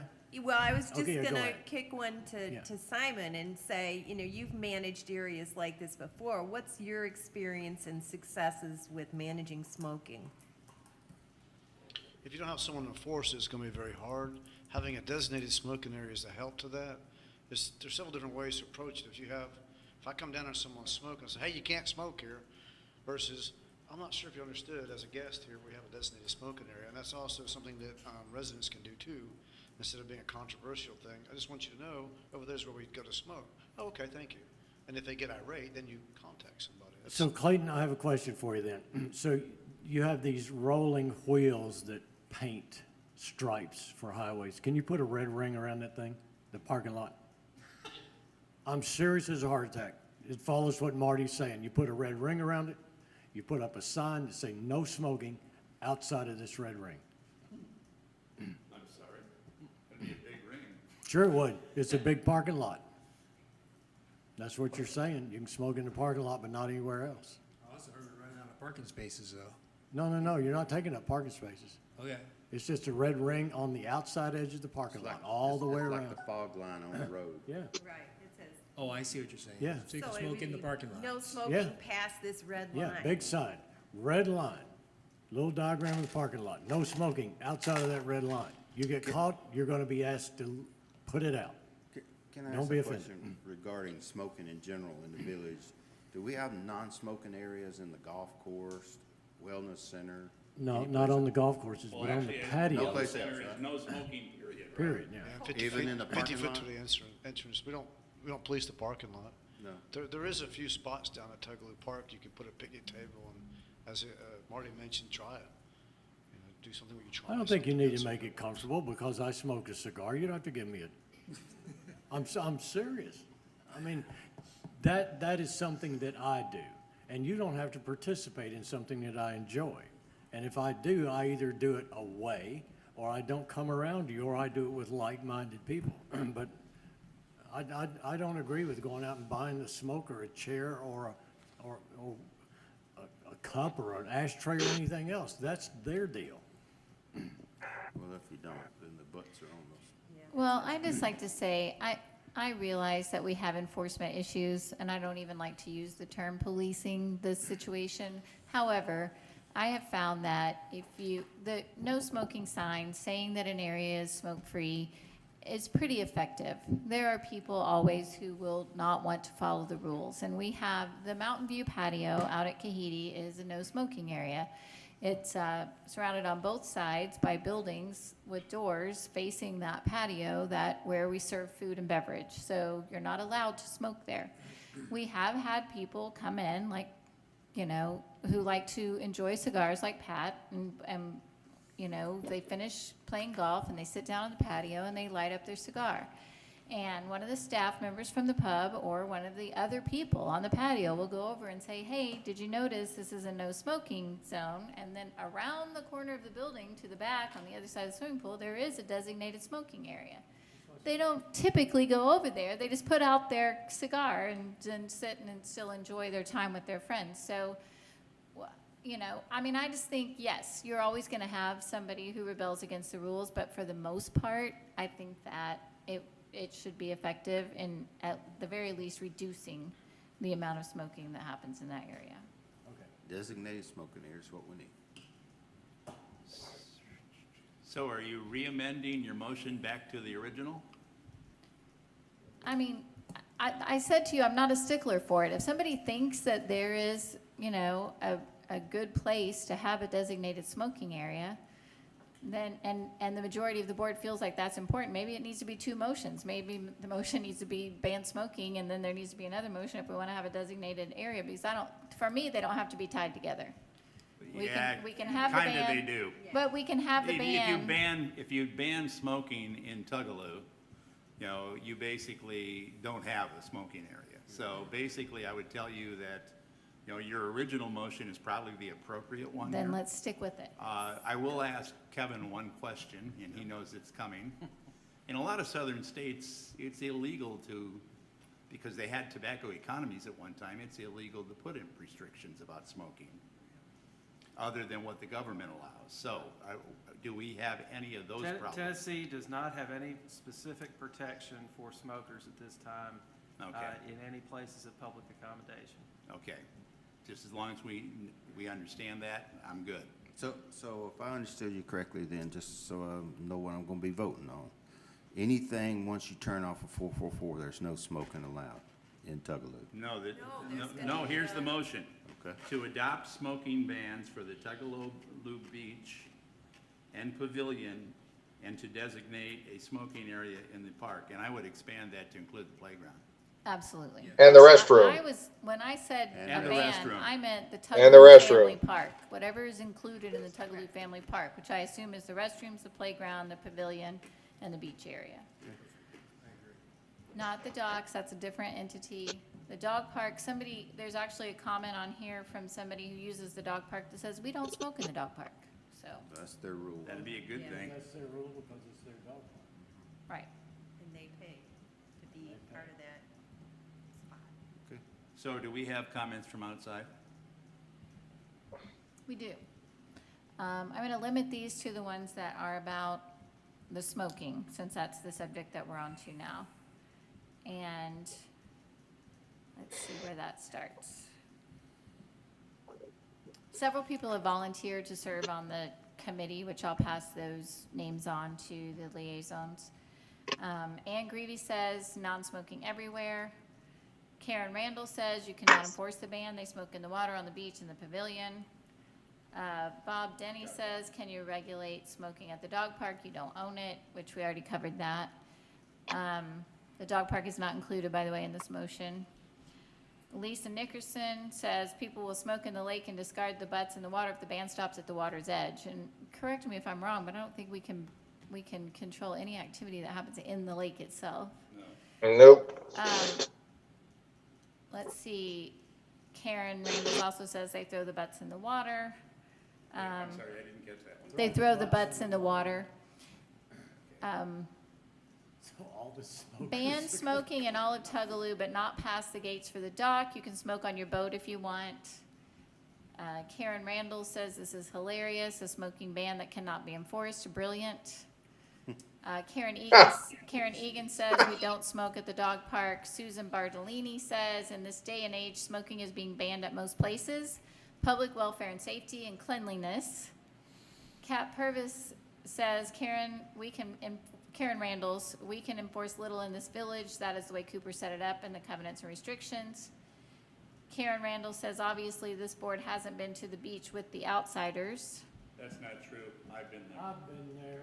I've been there too, so we've all frequented the beach recently. Last weekend, I asked a young lady not to smoke on the beach, and she looked at me after looking at her phone and said the TV, which I think he might mean TVA, has no rule against it. Nadine Wright says, post no smoking signs. That is a start. Got it. David S. says you point out the rule against smoking. We have speed limits, but they can't be enforced on private streets. Cap says you are correct, but we don't broadcast it. Karen Randall says there is a sign that says the beach is for residents and guests only. Nadine says, as much as I prefer no smoking, realistically, I think we would have better success with a designated smoking spot away from the children on the beach, playground, or pavilion. David S. says, so much trepidation about a no smoking rule. If we can't enforce it, we can't enforce any other rule either. Stop using enforcement as an excuse to not make a legitimate health-based rule. Well, then, Well, that's and what to we're address preparing to this, let's use my example again. I walk right in the middle of the beach, I sit down and smoke a cigar with 15 kids around there. You come up and say, put it out, and I say no. Okay, if you would ask the gentleman the question, and I understand his question, but this is what we're faced with. What are you gonna do? You're an attorney, what can you do? You call the police? Throw a cup of coffee in their face. That's what I Sure. think. I say a bucket of water, but Enforcement is a difficult issue when you don't have policing powers.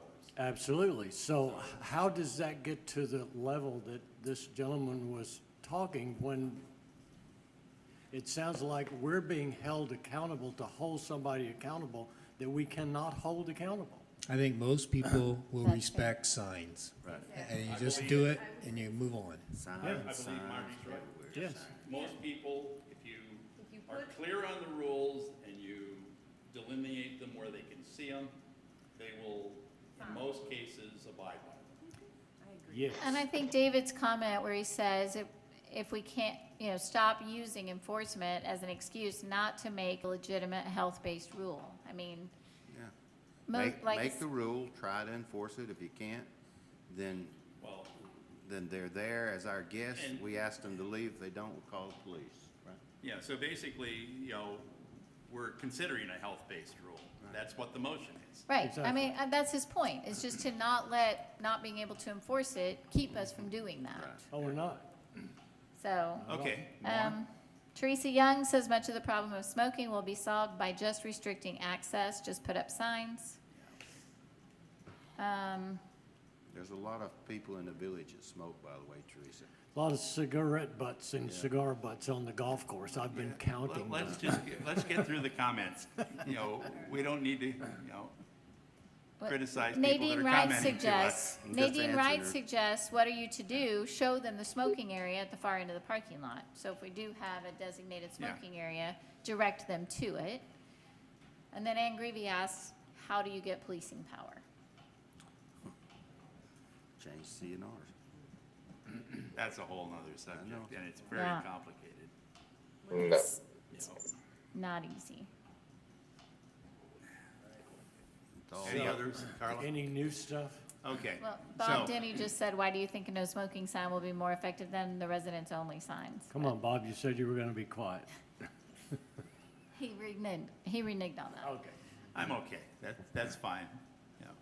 So, if there's no other comment from the board, I'm going to call for a vote on this motion. The motion, as it stands, is to adopt smoking bans for the Tugaloo Beach, the restrooms, the playground, and pavilion, and to designate a smoking area in the park.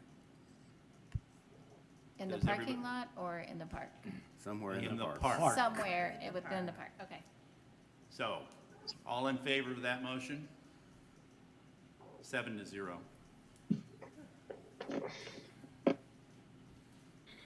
Okay. So, do we know that if Mike Blackwell is here? Yeah, he's back there. I'm sorry, I didn't see you back there. He's fallen asleep twice. I've been watching him. There were 3 issues listed that we were going to talk about, security, smoking, and maintenance. We're not talking about maintenance. Mike is here to provide us an update on new villagers. Welcome, Mike. Thanks. Get this contraption out of my hearing device. Well, good afternoon. Good I'll afternoon. apologize, I do have slides, but only 4 of them, and I'll be very brief. Appreciate the opportunity to be here today. I was asked a month or more ago, I guess, to come and just speak on behalf of new villagers.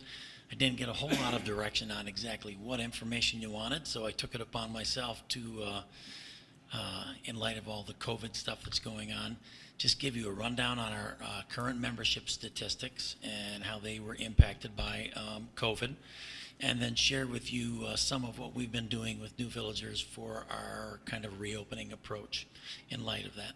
So this first slide you can see is just a rundown of between 2019 and 2020, comparing and contrasting. Attendance at our socials is the first grouping up at the top there. And then in the middle section, new individual members, and then the bottom section is new households. So you can see the trends are pretty much the same as we go through the year from January through June. I apologize, when I did this, I didn't have access to the end of month numbers for July, but the big number is the one that I circled there over on the right. We have as of the end of June, almost 1,100 members currently on the roster and new villagers. I will share with you that that is slightly misleading, and when I move on in just a second, you'll see why. But policies that we've adopted in light of the COVID-19 pandemic and our members have inflated that number a little bit. You can see right there at the end of 2019, when Marty handed off the reins to me for new villagers, we decided we were going to graduate members on a monthly basis. So we graduated 478 members at the end of 2019, which got us down to the 958 number that you see there. And then slowly over the course of the last 4 or 5 months, those numbers have escalated, primarily because the New Villagers Board of Directors made a decision early with the onset of COVID-19 that we were going to give across-the-board membership extensions to all of the New Villager members who were on the roster as of March 1st or who joined on or after March 1st, and that those extensions, while not specified at that time, were going to last for as long as our less than standard normal operating procedure was in effect relative to COVID. So as we stand right now, those extensions will be 6 months or more. And that's why you see those membership numbers increasing as we go through, because we continue to add members, but we do not graduate anyone. They'll be extended. So if we could just switch, unless there are questions, can we switch to the next slide?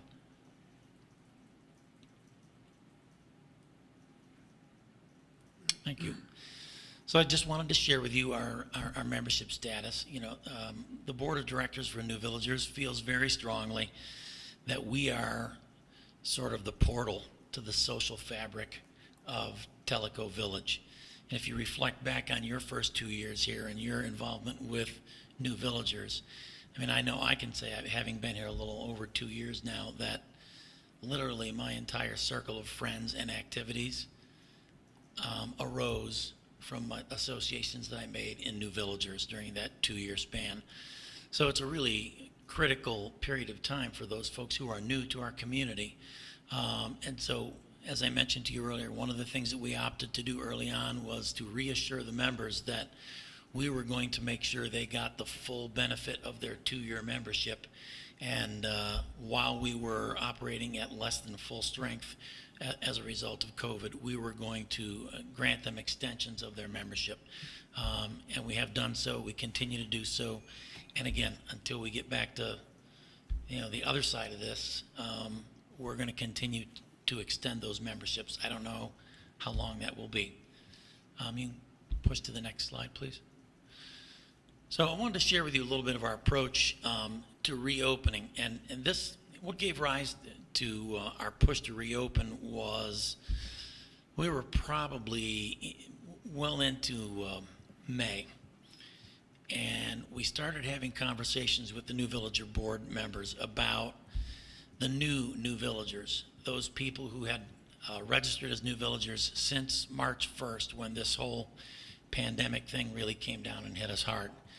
And those folks had been March, April, May, 3 months with zero opportunity to socially engage with their community as a result of the COVID restrictions.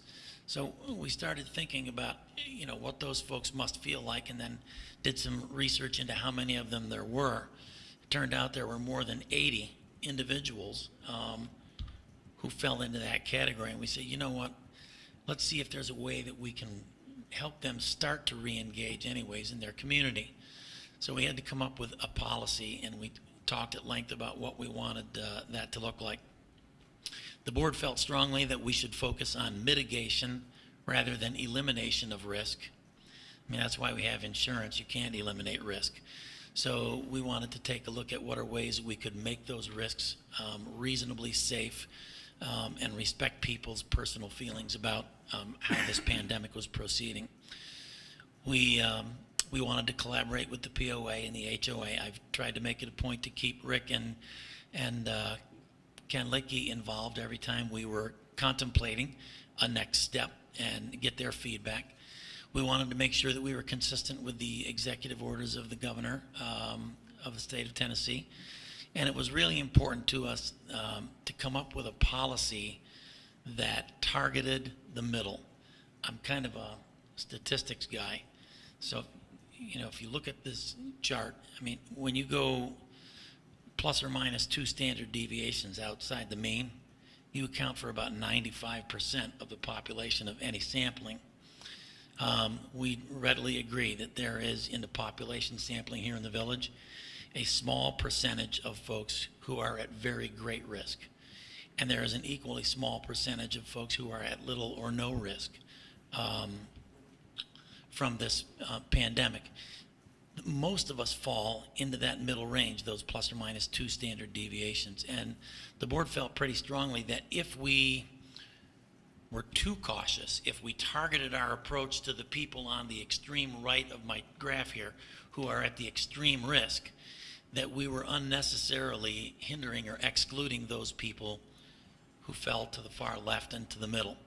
So we wanted to make sure that we targeted that middle population, that we came up with clear guidelines and protocols, and that we communicated them in a timely fashion to the members. And, probably besides targeting the middle, the biggest thing was the board felt strongly that, we're all pretty well educated here. We're very intelligent, common sense people. And we felt that everybody was going to do the right thing. And so we really wanted to come up with policy that would empower every individual in this village, at least within the scope of new villagers.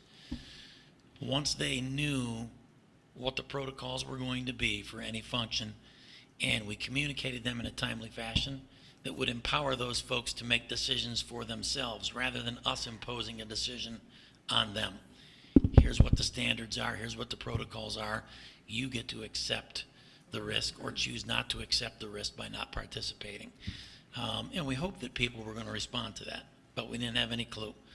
So in June, with the blessing of Rick and the POA and Ken, the HOA, we kind of took that first step out, and we hosted a couple of mini socials. We called them mini socials at an outdoor event at the Toqua Pavilion. I think I've got that on the next slide, if you could advance that. We held 2 sessions, 40 people, because the current guideline was gatherings of 50 or fewer at that time. So we held 2 sessions, an hour long each session, 40 new villagers in a session, and then a 10-person buffer for new villager board members and administrative staff, which is primarily our event coordinators who are there to promote events to the members. We did that by invitation only to those 80-some folks who had registered as new villagers since March 1st. In less than 24 hours of sending out the invitation, we filled all 80 spots. That response, and by the way, when we held the events, all 80 people showed up. And I believe there were 5 folks who chose to wear a mask. We told them that was optional, do as they felt comfortable. So the response in June was kind of an indicator to the board that people in the village really wanted to begin the process of getting out and re-engaging socially with the community. So we decided to step up our effort a little bit, follow the same model as June in July, but extend it to the entire new villager population. So in order to stay within the 40 plus 10, we had to do 2. We did that by an email invitation to all of the new villagers on a first come, first served basis. With less than 48 hours, all 160 spots filled up. So we were encouraged by that, and all of those folks showed up as well. The protocols that we followed are listed there in the bullet points below. TVPOA was a very good outdoor venue that people, I think, were comfortable with. We controlled the traffic flow, ingress and egress, before and after each session. We had appropriate physical distancing. Tables were appropriately spaced. We were allowed under the governor's executive order to have up to 10 people at a table. We opted for 6. We limited attendance by RSVP only. AWE staff, who we paid for their time and services, came down and cleaned and sanitized before, in between, and after our mini social sessions. And then again, face coverings were optional, but were recommended. And I would say in the larger groups there, those July sessions, I'm spitballing, but it was probably about 10% of folks chose to wear a mask during this process. So that brings us to the current point. At our last get-together, New Villagers Board suggested that based on the response that we got, and kind of the phrase that we use is, hey, new villagers vote with their feet. You know, we gave them an opportunity, and they marched right down to the pavilion and showed up in the numbers that they had responded with. So we were hoping in August to be able to move indoors to the lower level of the yacht club here, because one of the problems that we found in the June and July sessions, given the climate situation here in East Tennessee, it was well attended, but it was brutally hot. And we had a hard time convincing our volunteers, event coordinators and board members, to come on out in the sweltering hot sun in the late afternoon at the TVPOA Pavilion, especially if we were going to go 2 days, 2 sessions, whatever. We spoke with, in the course of doing the June and July sessions, we spoke with David Budzinski and with Skylar and Andy. And Skylar happened to be there, looking things over, and he said, we are able to accommodate groups of 100 or less at the yacht club, with certain restrictions. You couldn't put seats out like you normally would in rows and columns downstairs, but you could put round tables down there, space them out with maximum 10 at a table, and we could have we could meet all the physical distancing expectations, stay within the governor's guidelines, and we could accommodate up to 100 people in a session. So that's what we were hoping to do, and we're proposing. We got dates kind of out there, and I understand that it's up to this board to make a decision as to whether or not to open the meeting space downstairs for purposes like that. And Mike, the board had that discussion this morning. We sent Skylar back to do a couple more things, and he's going to send the proposal to us, and we will vote by email in the next week. That would be great. I actually ran into Skylar on my way in, and he chatted with me about his exchange and told me there was some stuff going on. So, certainly appreciate the opportunity to be here and to share with you kind of what we have been doing and how we've been doing it and why we've been doing it. And would certainly, welcome any feedback from the board.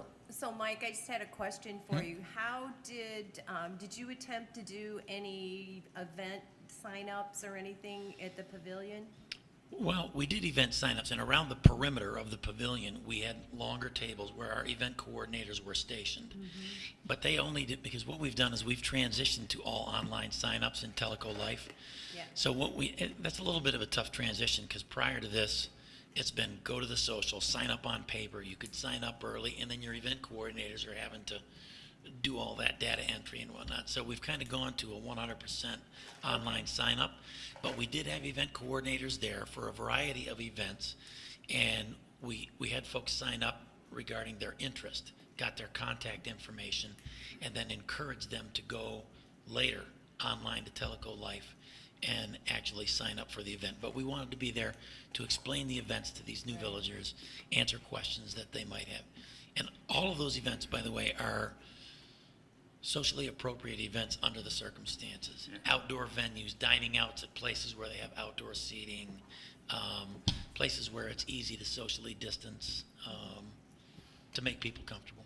So how did that go when, having done event coordination for new villagers and for HOA, I know it's, people just by nature tend to kind of bunch up at those event tables. How did you guys police that, for Well, we lack had of a better word? blue X's. In fact, I think they might still be on the floor out there around the perimeter.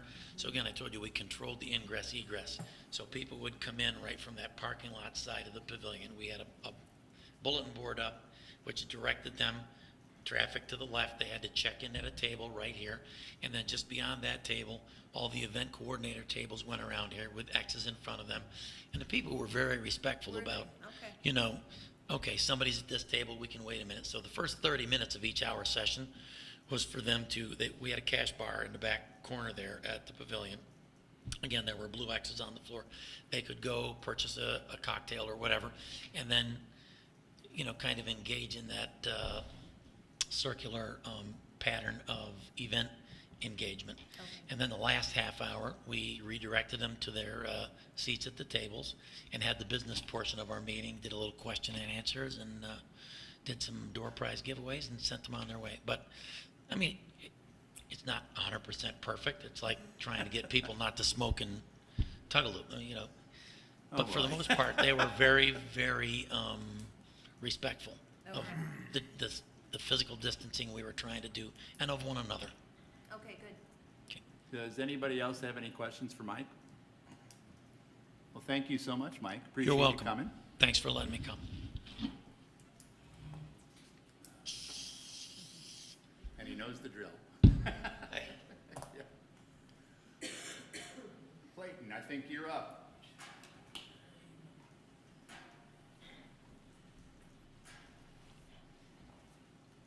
We'll make this short and sweet. So, That's what you think. yeah, That's what you think. if you'll notice, still having a great year. We are 14 homes ahead of where we was this time last year. So it's still building a lot of homes, almost to what we budgeted. 40-year budgeted 130. We're already at 103. We have 11 on the agenda for tomorrow. So a good meeting for tomorrow. If you'll notice, a lot of miscellaneous permits. We've had 203 year-to-date compared to 84 last year. So way ahead of miscellaneous permits. A lot of stuff going on. A lot of homes under construction. 166 homes under construction. That's a lot of homes. That's in this part of the village. Kahiti, there was 39 homes under construction. So a lot of building going on. Homes are still averaging about the same heated square footage and total square footage throughout the year. If you look, we're around that, 3,000, 3,100, 3,200 square feet is the average. So about the same size homes. ACC's got a lot going on. I think we'll see these numbers for miscellaneous permits and stuff increase when we get these two new people trained and get them out there doing their job. I think we'll see those increase. Bruce? Question for either you or Winston. How many, we keep growing, that you can see there is about 7 months of over 150. How many more lots do we have available to continue this building trend? Do you know at this point? Theoretically or technically? Well, I just, in a ballpark. Buildable. Yeah, buildable. Well, Buildable lots.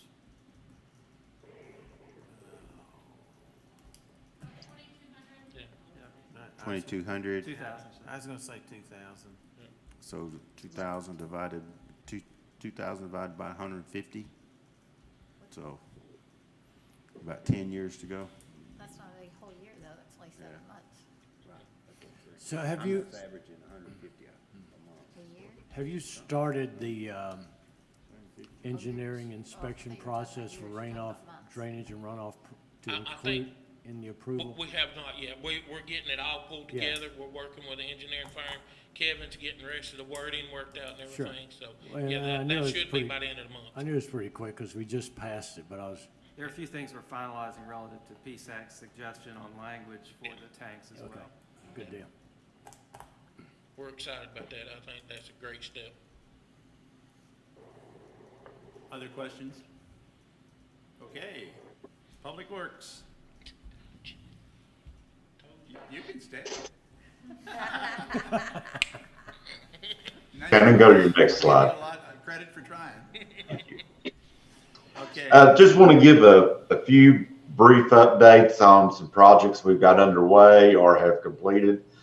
This is the Kahiti Portico, where we did the heaters and the curtains. The heaters are complete. We do know they work, but I don't think they're turning them on very much right yet. So we'll see what they do when it gets cold. But The you did curtains turn them have on enough been, to see that they work, right? the curtains have come out of production and will be shipped. So I expect them here sometime month of August. Okay, Shannon.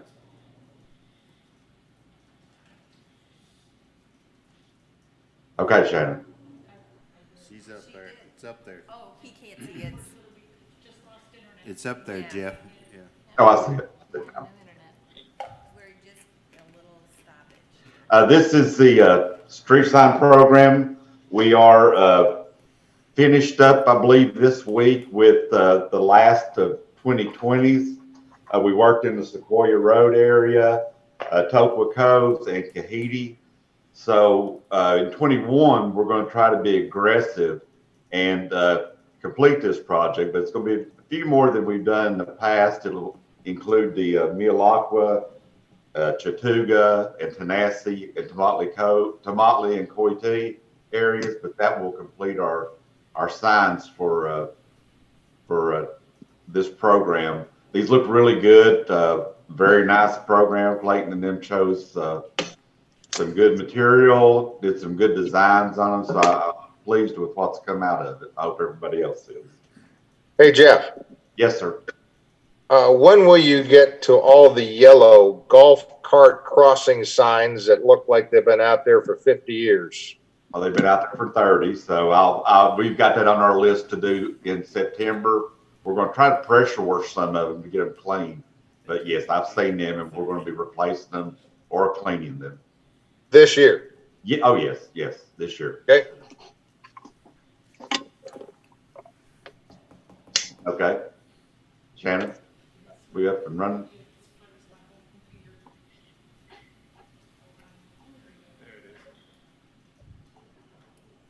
This is the HA5 program. We have completed what we had set out to do in 2020. We did have to pull off a little bit in the Mialakwa area where our quantities were a lot higher than we'd anticipated. There was an error in our GIS programming where we took the square yardage off, but we stayed close to budget. We will go back first next year's work and get that for Mialakwa. So we did about 310,000 square yards. I think it went real good this time. Didn't hear a lot of complaints on traffic and everything. So I think everything worked out real well. We actually had the company out of Phoenix come down. They're the ones who actually invented the HA5. So they come and put it down for us this year, and they did a super job. So we are very pleased with that. And it is, I look back at the roads we did a couple of years ago, and they still are holding up very well. So very pleased with the product. Hey, Jeff, question on Mialacqua. Yes, sir. I know we've got our 20-year spreadsheet that talks about what the cost is going to be. Yes, sir. We paid for a road study and a verification so we could modify that 20-year plan. So how is it after doing the study, we came up short at Mialacqua? Why didn't we get it done? Because if we got an error in Mialacqua, do we have errors throughout that road study?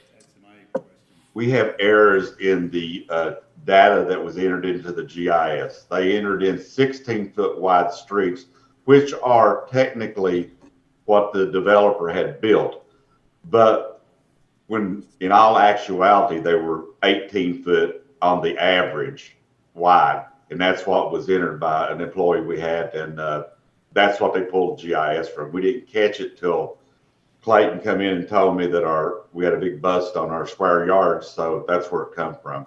So I have corrected the 20-year program that we have. It did add more cost to it. In a $25 million program, it added about another $1.5 million to it over the 30 years, I think it is. I think it's 23 years. Were there other errors in your spreadsheet and in which would have affected the study? No, sir. No, sir. So this is one and only error. That's the only one that we have found, and I went back through it very, very closely. I'm going to get it corrected and send it back out to my committee. Mr. Hofer, he's the one that helped me develop it and make sure that our numbers were calculating out right. But the error didn't really have anything to do with the study itself. It was just a keying error on the employee's part to put it into the database. Bruce, you had a comment? No, I was just going to comment that the PSAC's really very aware of this and is working with Jeff, as they've done over the last several years, to work that spreadsheet and to do the information as it go from year to year as to how much the cost is going to be. So, yeah, they are making the adjustments, and as part of the budget cycle this year, they'll bring that forward so that you'll know what the 20-year outlook is for the roads with this correction. It was, again, a calculation based on average width of the roads to the actual width. And when I bring the budget forward this year, I do plan on showing where we had the error and what it is actually now, so that people know that we did have a problem, but we've corrected it. This is what it was. Jeff, just so I understand and make sure the board understands, when you said this is the only error, you're not saying that Mialacqua was the only one that was underestimated. You're saying that No. The error across all the roads is the one error, correct? The error is across all interior residential roads, correct? So that's why the whole 20-year projection needs to be redone. That's correct.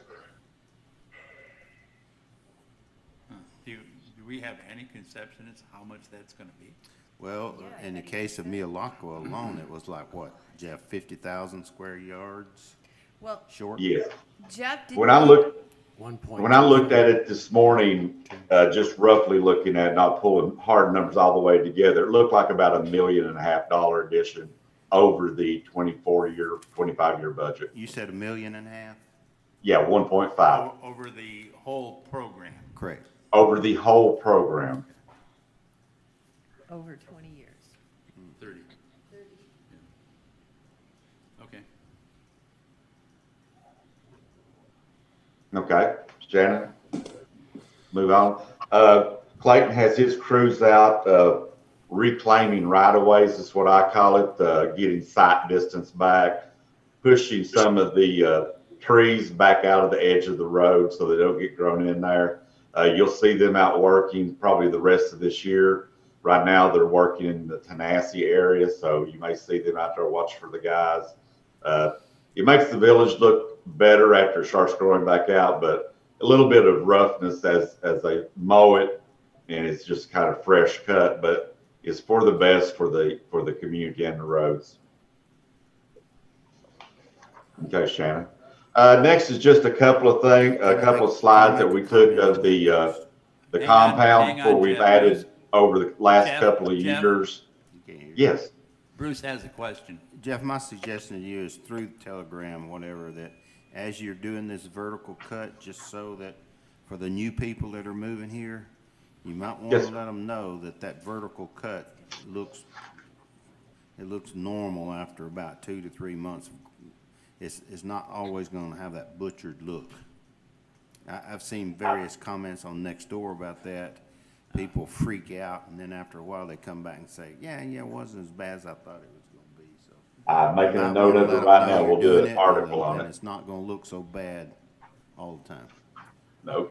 Yes, sir. We'll take care of that. Next is the Public Works compound where we've done over the last couple of years, we've created pole barns to house the equipment in. These are the first two that we did. Go to the next one, Shannon. And the next one shows the last one we did this year and the addition of the double wide that has moved from Kahidi to Tokwa now to its final resting place on Davis Ferry. And the guys are very appreciative. They got a nice place to come in, eat lunch, be in a clean environment, not in the shop. The shop mechanics are very happy that they don't have people eating under their feet out there while they're trying to work on the equipment. So it was a win-win all the way around, I think. Our backflow testing program for people who irrigate from the potable water system, we're just about 60% done to date. So that's going real well. There'll be some redos to do on that, but so far everything's working out fine. Okay. And my last slide is this is the tank modifications that we've been talking about. We had 2 or 3 different ways we were going to do it, but we came down to the simple best way to do it was just to raise the riser up by about 1 ring, which gets the bottom lip of the lid above the finished grade of the yard. And during heavy rains, which we've not had any right now, it'll shed the water around it and won't let it go into it, causing us about additional $15,000 to $20,000 per month to treat rainwater. So we're moving forward with this to date, and this to date was as of last week, as a matter of fact. We had done 645 inspections and tank riser lifts. Not all of them had to be raised. 137 of them had to be raised, and there's about 10 to 15 that are at finished floor level, and we could not raise them up any, so we'll have to go back and modify them with a different fix, one of the ones we looked at in the past. But this program is moving on. It's not costing us nowhere near what we thought it was going to, and it is going to, we do believe it's going to solve the problem when these heavy rains start coming in. Right now, we've completed Milagua, Chattooga. I know they're in Tokwa, were in Tokwa Coves, and going to Tokwa. I don't know if they finished Tokwa Coves or not. And my last thing is been working with PSAC pretty much for the last couple of months on getting bid packs together on our tank installation contract and our mowing contract. They've been very helpful. Actually, we're going to a new document that they're looking at, kind of like the AIA, but it comes from the engineering world. And that's going to be a plus, be a lot more detail in it, no questions to it. I believe everybody pretty happy with. Mr. Hawkey is the lead on that, and he's been a great help on that. That's all I have, Mr. President. Questions for Jeff or Clayton? Thanks to both of you. Do we have any comments from outside? No, Okay, good. not since. Thank the you, new Clayton. You're villagers released. report. There's still 68 people left. Okay, that brings us to the other portion of our festivities. And one thing I want to bring up, just to make sure that the community is aware of what we're doing. As most of you know, we're currently operating under a 20-year contract with LUB to provide Loudoun County portion of the village with water service. The contract's due to expire soon. During the initial years of the agreement, our water rate was close to what the market rate was. For the last several years, we've been paying far below LUB's cost to provide this service, and certainly below what we pay for task water in the southern part of the village or Kahiti. For some time, we've been engaged in talks with LUB for a new long-term agreement. Our primary focus in these negotiations has been to establish contractual performance standards that will address recurring water pressure issues in the village while addressing our future growth, and to do it at a reasonable price. We're getting closer to bringing an agreement to the board for approval. It's my expectation that we will complete the task within the next month or two. And it's my hope that the new long-term agreement will be in place before the end of the year. As this is an ongoing negotiation with all of the ebbs and flows that are characteristic of any negotiation, it's too early for us to discuss specifics. Many issues are still being worked out, and as a result, it's just premature for me to get into details at this point. We will certainly go public once the agreement in principle is worked out. So with that, are there any others? None. Can I have a motion to adjourn? So moved. Done. He didn't vote on that.